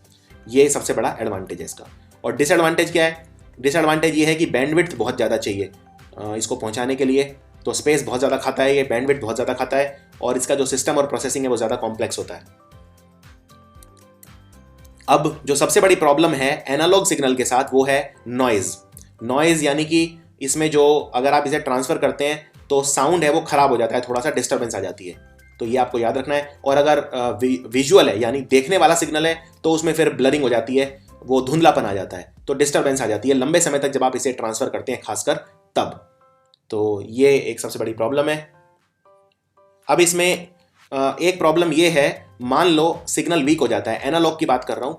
एनालॉग सिग्नल आप जानते हैं जब लंबे समय तक हम लंबे डिस्टेंस पे हम ट्रैवल करते हैं तो सिग्नल वीक हो जाता है। अगर मान लो सिग्नल मुझे बढ़ाना है तो डिजिटल में तो कोई दिक्कत नहीं है, मैं रिपीटर यूज़ करता हूँ। एनालॉग में प्रॉब्लम ये आ जाती है, एनालॉग में जब मैं सिग्नल में अगर रिपीटर यूज़ करूँगा, अगर उसे मैं एम्पलीफायर उसको सिग्नल को मजबूत करूँगा तो साथ साथ डिस्टर्बेंस भी मजबूत हो जाती है। ये सबसे बड़ी दिक्कत है एनालॉग सिग्नल के साथ। तो ना सिर्फ सिग्नल मजबूत होता है, साथ साथ जो डिस्टर्बेंस है वो भी स्ट्रांग हो जाती है। अगर हम सिग्नल, लेकिन एक काम हम कर सकते हैं, अगर एनालॉग को हम डिजिटल में कन्वर्ट कर दें, तो अगर हम सिग्नल को डिजिटल में कन्वर्ट कर दें तो जो डिस्टर्बेंस है वो कम हो जाती है। इसीलिए जब हमें लंबे डिस्टेंसेस तक डेटा ट्रांसफर करना होता है तो हम डिजिटली करते हैं, एनालॉग में नहीं करते हैं। और डिजिटल में कन्वर्ट करने का फायदा क्या है? डिजिटल में कन्वर्ट करने का फायदा यह है कि अगर मैं रिपीटर यूज करूंगा, ध्यान से सुनिए, अगर मैं रिपीटर यूज करूंगा सिग्नल स्ट्रेंथ को बढ़ाने के लिए, तो डिजिटल के अंदर क्या है, सिग्नल स्ट्रेंथ बढ़ जाएगी लेकिन जो डिस्टर्बेंस है वो नहीं बढ़ेगी। लेकिन एनालॉग में क्या है, सिग्नल स्ट्रेंथ भी बढ़ेगी और डिस्टर्बेंस भी बढ़ेगी, दोनों बढ़ेंगे और मुझे डिस्टर्बेंस नहीं बढ़ानी है। तो इसीलिए हम एनालॉग को डिजिटल में कन्वर्ट करके उसे लंबे डिस्टेंसेस पे ट्रांसफर कर देते हैं। तो ये एक एग्जांपल है, आप इसको इससे समझ सकते हैं। अगर मान लो आपके पास कोई आपने कोई फोटोस्टेट कराया कोई पेज, और वो फोटोकॉपी बहुत गंदी है, तो उसकी जो फोटोकॉपी है वो और भी गंदी होगी। लेकिन अगर आप उसे अपने दिमाग में आपने मान लो आपके पास एक अच्छी कॉपी है उसी की, और आपने उसे अपने दिमाग में रीड कर लिया है, तो आप अगर वो कॉपी गंदी भी है तो आप उसको रिकंस्ट्रक्ट कर सकते हैं, क्योंकि आपको पता है कि उसमें क्या लिखा हुआ है, तो आप उसको ढंग से समझ सकते हैं, जबकि वो धुंधली होगी उसके बाद भी। तो समरी इसकी ये है कि एनालॉग सिग्नल जो होते हैं उनमें नॉइज़ बहुत ज़्यादा होती है, डिस्टर्बेंस होती है, और लेकिन उनमें कॉम्प्लेक्स इक्विपमेंट नहीं चाहिए होता। डिजिटल जो है वो फास्ट बहुत है, बहुत ही लेकिन उसमें डिस्टर्बेंस नहीं होती और कोई डिस्टर्बेंस भी नहीं होती। अब देखते हैं types of communication service. Communication services कितने तरह की होती हैं। तो जो डेटा हैंडलिंग कैपेसिटी होती है किसी भी कम्युनिकेशन सर्विस की, उसे बोलते हैं बैंडविड्थ। आप डेटा भेज रहे हो एक जगह से दूसरी जगह, तो उसकी एक लिमिट होती है कि आप भाई इतना भेज सकते हैं, तो उसको बोलते हैं बैंडविड्थ। कैपेसिटी जो होती है डेटा हैंडलिंग की, उसे बोलते हैं बैंडविड्थ। तो बैंडविड्थ क्या होता है? बैंडविड्थ होती है रेंज ऑफ फ्रीक्वेंसी जो डेटा ट्रांसमिशन के लिए यूज होती है। अगर नैरो रेंज है तो आप उतना ज़्यादा डेटा नहीं भेज पाएंगे। तो जो फ्लो ऑफ इंफॉर्मेशन होता है उसमें अगर नैरो रेंज है तो डेटा रेट रिस्ट्रिक्टेड हो जाती है, लेकिन अगर आपकी बैंडविड्थ बहुत ज़्यादा है तो आप काफ़ी सारा डेटा भेज सकते हैं। तो जो कम्युनिकेशन डेटा ट्रांसफर रेट होती है उसको हम मेजर करते हैं बॉर्ड में, BAUD। ये आपको याद रखनी है, बहुत इंपॉर्टेंट यूनिट है ये बॉर्ड। बॉर्ड क्या है? जो हम डेटा ट्रांसफर करते हैं उसकी यूनिट को बोलते हैं बॉर्ड। एक बॉर्ड का मतलब होता है 1 बिट पर सेकेंड। 1 बिट पर सेकेंड को बोलते हैं एक बॉर्ड। तो अगर 300 बॉर्ड है, 300 बॉर्ड मतलब 300 बिट पर सेकेंड। तो उसी के हिसाब से 3 तरह के हमारे वो होते हैं जो डेटा ट्रांसमिशन। पहला होता है नैरो बैंड। नैरो बैंड में बहुत कम डेटा भेज सकते हो आप। नैरो बैंड में डेटा ट्रांसमिशन रेट सिर्फ 45 से 300 बॉर्ड होती है, यानी कि 45 बिट पर सेकंड से लेके 300 बिट पर सेकंड होती है। और ये लो स्पीड डिवाइसेस में यूज होता है। नैरो बैंड कम्युनिकेशन इसमें यूज करता है, जो लो स्पीड डिवाइस है, जो जहां स्पीड उतनी नहीं चाहिए। दूसरा है वॉइस बैंड। वॉइस बैंड के अंदर थोड़ा सा ज्यादा होता है, मॉडरेट होता है डेटा ट्रांसमिशन, ना बहुत कम ना बहुत ज्यादा। तो 300 से लेके 9600 बॉर्ड तक होता है, यह आपको याद रखना है। और तीसरा है ब्रॉडबैंड। ब्रॉडबैंड में बहुत ज़्यादा डेटा ट्रांसफर कर सकते हो, इसीलिए जो इंटरनेट वगैरह जो यूज़ करते हैं उसमें ब्रॉडबैंड यूज़ करते हैं, क्योंकि इसमें बहुत ज़्यादा डेटा यूज़ कर सकते हो। इसमें आप 1 मिलियन बॉर्ड या उससे ज़्यादा डेटा का ट्रांसमिशन रेट रहता है। 1 मिलियन बॉर्ड मतलब 1 मिलियन बिट्स पर सेकेंड। तो हाई स्पीड डेटा के लिए यूज़ करते हैं ब्रॉडबैंड। अब देखते हैं ट्रांसमिशन मीडिया कितने तरह का होता है। ट्रांसमिशन मीडिया मतलब ये होता है जो आप तार लगा रहे हो, जो आप जैसे मान लो आपने डेटा ट्रांसफर करना है केबल टीवी से कंप्यूटर पे, तो आप केबल की तार लगाते हो पीछे टीवी के, तो वो तारें कितनी तरह की होती हैं उसे बोलते हैं क्लासेस ऑफ ट्रांसमिशन मीडिया। तो ये काफ़ी इंपॉर्टेंट है ट्रांसमिशन मीडिया की क्लासेस। तो इसमें 2 तरह की वायर होती हैं, एक होती है अनगाइडेड वायरलेस। वायरलेस इतना इंपॉर्टेंट नहीं है आपके लिए। वायरलेस में जैसे इंफ्रारेड हो गया, उसमें किसी तार की ज़रूरत नहीं है। जैसे आप अपने घर में अगर आप रिमोट कंट्रोल से टीवी का चैनल चेंज करते हैं तो आप इंफ्रारेड तरंगे यूज़ करते हैं, उसके लिए आपको किसी तार की ज़रूरत नहीं है, आप काफ़ी दूर से ही रिमोट से काम चला सकते हो। मैं बात कर रहा हूँ गाइडेड, यानी जो तारें हैं वो कितनी तरह की होती हैं। तो जो ट्रांसमिशन है वो 2 तरह का होता है। अनगाइडेड, हमें अनगाइडेड से कोई मतलब नहीं है यहाँ पे, हमें सिर्फ गाइडेड से मतलब है। तारें 3 तरह की होती हैं मेन। एक होती है फाइबर ऑप्टिक केबल, जिनसे बहुत ज़्यादा डेटा ट्रांसफर कर सकते हो आप। दूसरी होती है कोएक्सियल केबल, तीसरी होती है ट्विस्टेड पेयर केबल। तो एक एक करके देखते हैं। तो गाइडेड क्या होता है? गाइड होता है तो तार के थ्रू होता है, इसमें तार जरूरी है, यानी कंडुइट जरूरी है। कंडुइट मतलब माध्यम। आपको जब डेटा ट्रांसफर करना है तो कोई माध्यम चाहिए। तो इसमें 3 तरह की तारें होती हैं, ट्विस्टेड पेयर, कोएक्सियल और फाइबर ऑप्टिक। तो सबसे पहले देखते हैं ट्विस्टेड पेयर क्या होता है। देखिए ट्विस्टेड मतलब क्या होता है? आपने एक तार ली, 2 ली, दोनों को आपस में ऐसे मिला दिया। ये शेप अगर आपको याद हो तो डीएनए की शेप भी ऐसी होती है, इसे बोलते हैं डबल हेलिकल। तो ये 2 तारें आपने आपस में उलझा दी। जैसे कभी ऊन देखेंगे आप, ऊन स्वेटर बुनते हैं जिससे, उसमें भी आप 2 ऊन के धागों को ऐसे जो रेशे होते हैं उन्हें ऐसे उलझा सकते हैं। तो ये है ट्विस्टेड पेयर केबल। तो ट्विस्टेड पेयर में ये तो होती है आउटर जैकेट। आप कभी भी कोई तार ले आओ, तार आप देखोगे बाहर तो प्लास्टिक होता है और अंदर तार होती है। तो ये बाहर वाला ये है आउटर जैकेट जो प्लास्टिक होता है बाहर, और ये है अंदर तार। लेकिन ये तार एकदम सीधी नहीं है, ऐसा नहीं है कि ये जैकेट है और ये तार है अंदर ना, इसके अंदर 2 तारें हैं और आपस में उलझी हुई हैं इस तरह से। इसको बोलते हैं ट्विस्टेड पेयर केबल। तो ट्विस्टेड पेयर केबल जो होती है इसमें 2 कंडक्टर होते हैं। तो जनरली ये तांबे के बने होते हैं, यानी कॉपर के बने होते हैं, और दोनों के पास अपना अपना प्लास्टिक इंसुलेशन होता है। प्लास्टिक इंसुलेशन मतलब जो करंट से बचाता है, उसको बोलते हैं प्लास्टिक इंसुलेशन। और ये दोनों तारें आपस में ट्विस्टेड होती हैं। तो जो ट्विस्टिंग होती है, ये इलेक्ट्रिकल नॉइज को कैंसिल कर देती है from adjacent pair and from other noise sources. Twisting का ये फायदा होता है, आप ये सोच सकते हैं ये इनको ट्विस्ट क्यों किया, ऐसे आपस में इस तरह से उलझाया क्यों? इससे जो डिस्टर्बेंस है, जो इलेक्ट्रिकल नॉइज है, वो कम हो जाती है। सो इसमें आप 2 तरह की होती हैं, यूटीपी और एसटीपी केबल। सो यूटीपी मतलब होता है unshielded twisted pair. Unshielded, I repeat, unshielded twisted pair. ये फुल फॉर्म बहुत ज़्यादा इंपॉर्टेंट है। और एक होता है एसटीपी, यानी शील्डेड ट्विस्टेड पेयर। आप ये दोनों को देख सकते हैं, इसमें भी उलझा रखी है, इसमें भी उलझा रखी है, लेकिन इसमें एक मेटल शील्ड है और इसके अंदर ये मेटल शील्ड नहीं है। तो ये शील्ड मेटल शील्ड है तो शील्डेड ट्विस्टेड पेयर, और नहीं है तो अनशील्डेड ट्विस्टेड पेयर। तो जो शील्डेड ट्विस्टेड पेयर केबल होती है उसमें एक मेटल फॉइल भी होता है या ब्रेडेड मैश होता है, और ये एनकेस करता है, कवर करता है इंसुलेटेड कंडक्टर को। और जो मेटल केसिंग होती है इससे जो क्वालिटी ऑफ केबल है वो इंप्रूव हो जाती है और जो डिस्टर्बेंस है वो कम हो जाती है, लेकिन ये थोड़ा महंगा भी आता है। और ये है अनशील्डेड। अनशील्डेड वाला कई तरह का होता है, इसके अंदर मेटल नहीं होती, इसके अंदर मेटल नहीं होती, तो इसकी क्वालिटी को इंप्रूव करने के लिए हम इस तरह का सोर्स लगाते हैं। सीधी इसमें एकदम नंगी तारें लगती हैं, इसके अंदर मेटल नहीं लगता। सो इसके अंदर जो नंगी तारें होती हैं वो हम इसके अंदर घुसाते हैं। आपने ये देखा होगा इस तरह का, जब आप मॉडेम के अंदर ये लगाते हैं, अगर आपके पास घर में वाईफाई या इस तरह का कुछ है तो इसमें इस तरह की तारें अक्सर होती हैं, जिसके अंदर ये कंप्यूटर में भी फिट हो जाता है। इसके अंदर कई सारी तारें लगती हैं, 6-7 तारें लगती हैं लगभग, इसके अंदर कनेक्टर के अंदर इंसर्ट हो जाती हैं। तो ये है RJ45 और ये है RJ45, ये फीमेल ये मेल। दूसरा है कोएक्सियल केबल। कोएक्सियल केबल आपने देखा होगा इस तरह से। इसमें क्या क्या होता है, सबसे बाहर प्लास्टिक होता है, उसके बाद ये एक शील्ड होती है इसके अंदर, और इसमें 2 शील्ड होती हैं, ये आउटर कंडक्टर और एक ये इंसुलेटर होता है। इंसुलेटर मतलब जिसमें करंट पास नहीं होता, और फिर ये सबसे अंदर होता है कंडक्टर। कंडक्टर मतलब जिसमें से काफ़ी अच्छा करंट पास होता है। तो ये 2 तरह की इसमें चीज़ होती है। इसमें कंडक्टर 2 होते हैं, ध्यान से सुनिए। सबसे बाहर है प्लास्टिक कवर, उसके बाद है इंसुलेटर, इसमें से करंट पास नहीं होगा, फिर है कंडक्टर, इसमें से करंट पास होगा, फिर है इंसुलेटर, इसमें से करंट पास नहीं होगा, और फिर है कंडक्टर, यानी इसमें से करंट पास होगा। तो ऑल्टरनेट चलता है इसके अंदर काम। और जो ये कंडक्टर है इसके अंदर बना होता है कॉपर का, तांबे का बना होता है, और जो ये इंसुलेटर है ये प्लास्टिक होता है, क्योंकि प्लास्टिक के अंदर से कवर पास नहीं होता। इसको बोलते हैं कोएक्सियल केबल। ये केबल टीवी वगैरह के अंदर हम इसी तरह की तारें लगाते हैं।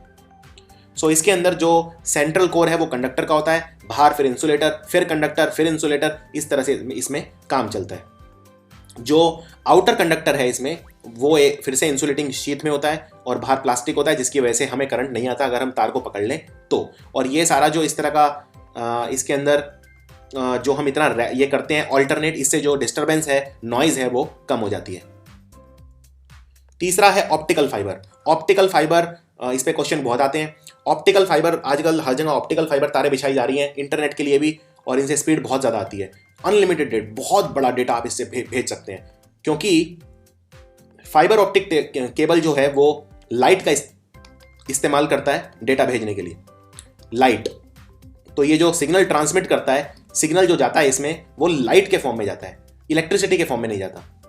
और ये जो है ये टोटल इंटरनल रिफ्लेक्शन के सिद्धांत पे काम करता है। सो इसके अंदर सबसे बाहर होती है cladding.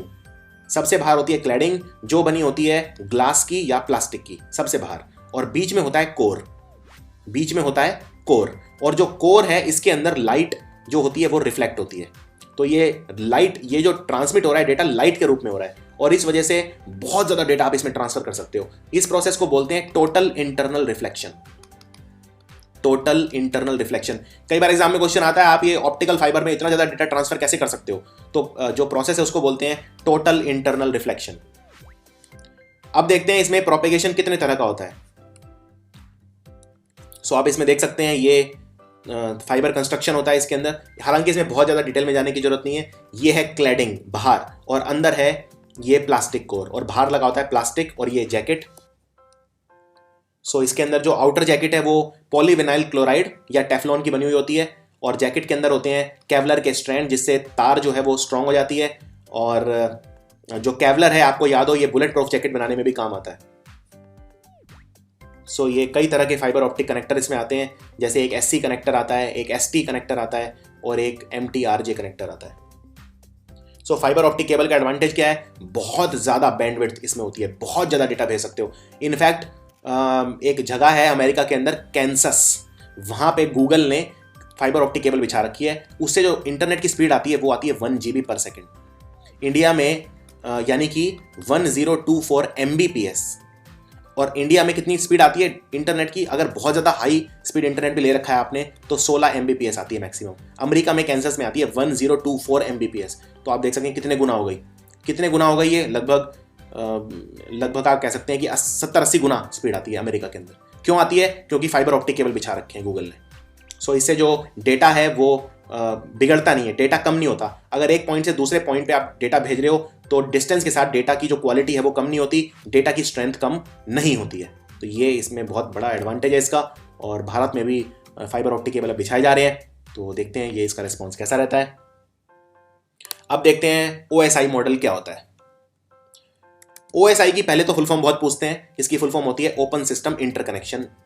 Open system interconnection OSI, ये एक बेसिक मॉडल है और ये दिखाता है कि जो डेटा ट्रांसफ़र है वो कैसे होता है, कम्युनिकेशन कैसे होता है। थोड़ा सा टेक्निकल है ये, लेकिन इसमें कोई बहुत ज़्यादा आपके लेवल पे बहुत ज़्यादा कुछ नहीं है। इसके अंदर 7 लेयर होते हैं, इसमें याद रखना। OSI मॉडल में एक MCQ ये है कि फुल फॉर्म क्या होती है, दूसरा MCQ पूछते हैं कितने लेयर होते हैं, 7 लेयर होते हैं।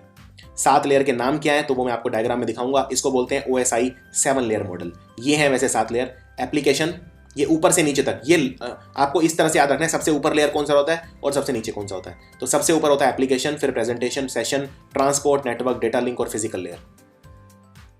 ये एक डायग्राम काफ़ी है आपके लिए। तो ये सबसे ऊपर है एप्लीकेशन, दूसरा प्रेजेंटेशन, तीसरा सेशन, चौथा ट्रांसपोर्ट। तो ये है पहला नेटवर्क और ये है दूसरा नेटवर्क। एक नेटवर्क से दूसरे नेटवर्क पे डेटा ट्रांसफर कैसे होता है, डेटा ट्रांसफर होता है सिर्फ नीचे की 3 चीज़ों में, यानी सिर्फ नीचे के 3 ट्रांसफर होते हैं, यानी network to network, data link और फिजिकल। इसके अलावा कुछ भी ट्रांसफर नहीं होता है। तो ऊपर के 4 नहीं होते हैं ट्रांसफर, सिर्फ नीचे के 3 का काम आता है। इसे बोलते हैं OSI मॉडल। तो जो नेटवर्क वाला है इसमें सोर्स से डेस्टिनेशन, यानी 2 नेटवर्क को कौन कनेक्ट करता है, ये पहला नेटवर्क है और ये दूसरा नेटवर्क है। 2 नेटवर्क को कनेक्ट करता है राउटर। अब समझ में आया, मैंने आपको बताया था राउटर किस चीज को कनेक्ट करता है, 2 नेटवर्क्स को, 2 डिसिमिलर नेटवर्क को। ये पहला नेटवर्क है, ये दूसरा नेटवर्क है। कौन कनेक्ट करेगा इसे, राउटर। और डेटा लिंक, डेटा लिंक को कौन कनेक्ट करता है, स्विच। और जो फिजिकल मीडियम है उसमें होता है हब और रिपीटर। रिपीटर क्यों होता है, जो सिग्नल है वो स्ट्रेंथ उसकी कम हो जाती है तो हम रिपीटर लगा देते हैं। तो ये है इनके लेयर। तो ये ऊपर के जो 3 हैं ये हैं डेटा के, एप्लीकेशन, प्रेजेंटेशन और सेशन। और फिर हैं सेगमेंट और पैकेट के लिए ट्रांसपोर्ट और नेटवर्क। और फिर हैं फ्रेम्स और बिट्स जो ट्रांसफर होते हैं वो फिजिकल लेयर, और उससे ऊपर है डेटा लिंक। अब 2 तरह के मॉडल हैं, एक तो OSI लेयर होता है और एक TCP/IP। तो इन दोनों में क्या फ़र्क है, तो ये आपको याद रखना है कि OSI और TCP/IP में क्या फ़र्क होता है। तो इनमें अलग अलग चीज़ें हैं, जैसे एप्लीकेशन दोनों में हैं, presentation, session, transport, network, data link और फिर फिजिकल। और इसमें अलग अलग चीज़ें हैं। जैसे एप्लीकेशन का काम क्या होता है, जिससे नेटवर्क रिसोर्स में आप एक्सेस अलाउ कर सकें, यानी उसमें आप एंटर कर सकें, उसको आप एक्सेस कर सकें, उसमें आप घुस सकें किसी नेटवर्क के अंदर। प्रेजेंटेशन वाले का काम क्या होता है, इसमें जो भी डेटा है उसे ट्रांसलेट करना या उसे एनक्रिप्ट करना, यानी उसे कोडिफाई करना, उसको कोड में कन्वर्ट करना जिससे कोई पढ़ ना सके, और उसे कंप्रेस करना। सेशन का काम क्या होता है, जो सेशन है, जो डेटा ट्रांसमिशन का सेशन है उसे एस्टेब्लिश, मैनेज और टर्मिनेट करना। और बाकी चारों का काम है, जैसे ट्रांसपोर्ट का काम है इसे जो reliable process to process message delivery करना, यानी बेसिकली ट्रांसमिट करना। नेटवर्क का काम क्या है, नेटवर्क का काम आप जानते ही हैं, पैकेट जो है वो सोर्स से डेस्टिनेशन तक पहुंचाना, यानी जहां से डेटा आ रहा है वहां से उसे डेस्टिनेशन तक पहुंचाना। डेटा लिंक का काम क्या है, जो डेटा है उसे जो बिट्स हैं उनको फ्रेम में कन्वर्ट करना और हॉप टू हॉप डिलीवरी करना। तो हॉप मतलब होता है कूदना, तो एक तरह से डेटा इसमें कूदता है। और जो फिजिकल है, फिजिकल का काम क्या है, डेटा को to transmit bits over a medium, एक मीडियम के थ्रू इसमें डेटा को ट्रांसमिट कर देना, जैसे तारों के थ्रू। तो इसमें कोएक्सियल, फाइबर, ये सब इसी के अंदर आते हैं, फिजिकल के अंदर। तो फिजिकल लेयर का काम क्या है, फिजिकल लेयर का काम है, आप देख सकते हैं यहाँ पे फिजिकल लेयर। तो इसमें ये 2 नेटवर्क हैं और बीच में है ट्रांसमिशन मीडियम। तो डेटा लिंक लेयर से दूसरे डेटा लिंक लेयर में फिजिकल लेयर होता है। सो फिजिकल लेयर का जो मुख्य काम है वो है डेटा को मूव करना इलेक्ट्रोमैग्नेटिक सिग्नल के रूप में अक्रॉस अ ट्रांसमिशन मीडियम। तो ये जो ट्रांसमिशन मीडियम है जिससे डेटा एक जगह से दूसरी जगह जा रहा है, इसे लेके कौन जा रहा है, इसे ट्रांसफर कौन कर रहा है, फिजिकल लेयर। तो फिजिकल लेयर जो है ये रेस्पॉन्सिबल होता है जो बिट्स हैं उन्हें ट्रांसफर करने के लिए एक नोड से दूसरे नोड तक। अगला होता है data link layer.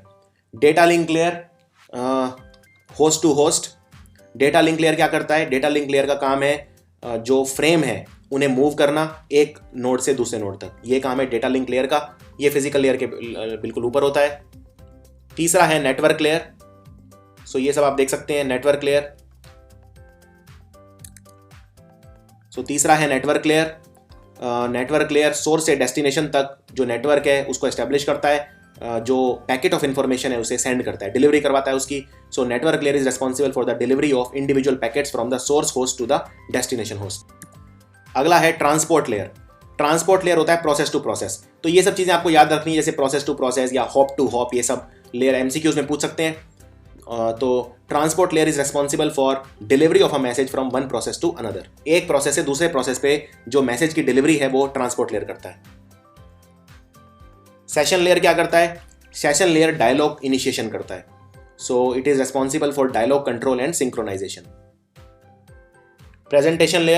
Presentation layer dependency, it is responsible for translation, compression and encryption. ये करता है ट्रांसलेट, डेटा को कंप्रेस और एनक्रिप्ट। और एप्लीकेशन लेयर जो सर्विसेज हैं वो प्रोवाइड करता है यूजर को, यूजर लेवल सर्विसेज। सो इस एक डायग्राम से आप सब कुछ कंप्लीट कर सकते हैं। तो OSI मॉडल के अंदर ये 7 लेयर होते हैं और TCP/IP के अंदर सिर्फ 4 लेयर होते हैं। TCP/IP मॉडल में ट्रांसफर कंट्रोल प्रोटोकॉल और IP इंटरनेट प्रोटोकॉल में 2 मॉडल होते हैं मेनली। OSI में 7 लेयर हैं और जो TCP/IP है इसमें 4 लेयर होते हैं। ऊपर के जो 3 हैं इन्हें बोलते हैं एप्लीकेशन। इसके अंदर प्रेजेंटेशन और सेशन नहीं होता है, और ट्रांसपोर्ट दोनों में कॉमन है, इंटरनेट दोनों में कॉमन है। और नीचे के जो 2 हैं डेटा लिंक और फिजिकल, इसके लिए इन्हें नेटवर्क इंटरफेस बोलते हैं TCP/IP में। तो जो एप्लीकेशन है उसमें आता है HTTP यानी hyper text transfer protocol, DNS, RIP और SMTP। ट्रांसपोर्ट के अंदर आता है TCP और UDP। मैंने आपको बताया था TCP है वो रिलायबल होता है लेकिन फास्ट नहीं होता। UDP जो होता है वो अनरिलायबल होता है और फास्ट होता है। इंटरनेट वाला जो इसमें है, जो इसमें नेटवर्क होता है इसमें इंटरनेट होता है TCP/IP में। सो इसमें 2 तरह के प्रोटोकॉल होते हैं, IPv4 और V6। ये मैं डिटेल में आपको बता चुका हूँ, इंटरनेट प्रोटोकॉल वर्जन 4 और वर्जन 6। और फिर आता है नेटवर्क इंटरफेस जिसमें ईथरनेट, वायरलेस, फ्रेम रिले और ATM। तो ये 4 चीज़ें इसके अंदर हैं। सो ये था complete network communication, internet, everything. I hope आपको ये समझ में आया होगा। मैंने पूरा प्रयास किया है कि जो समझाने की भाषा है वो सरल हो और इस तरह से कि जो इसमें इस बैकग्राउंड के नहीं है उनको भी समझ में आए आपको। ओके फ्रेंड्स, ये वीडियो आपको कैसी लगी कमेंट सेक्शन में ज़रूर बताएं। हमें आशा है कि ये वीडियो आपको ज़रूर पसंद आई होगी। सो प्लीज़ इसे लाइक करें और अपने ज़रूरतमंद दोस्तों के साथ ज़रूर शेयर करें। और अगर आप इस चैनल पर नए हैं तो चैनल को सब्सक्राइब करें और साथ ही बेल आइकन को भी प्रेस कर लें ताकि इस तरह के वीडियोज़ जब भी आए आपको नोटिफिकेशन मिल जाए। Thanks for watching.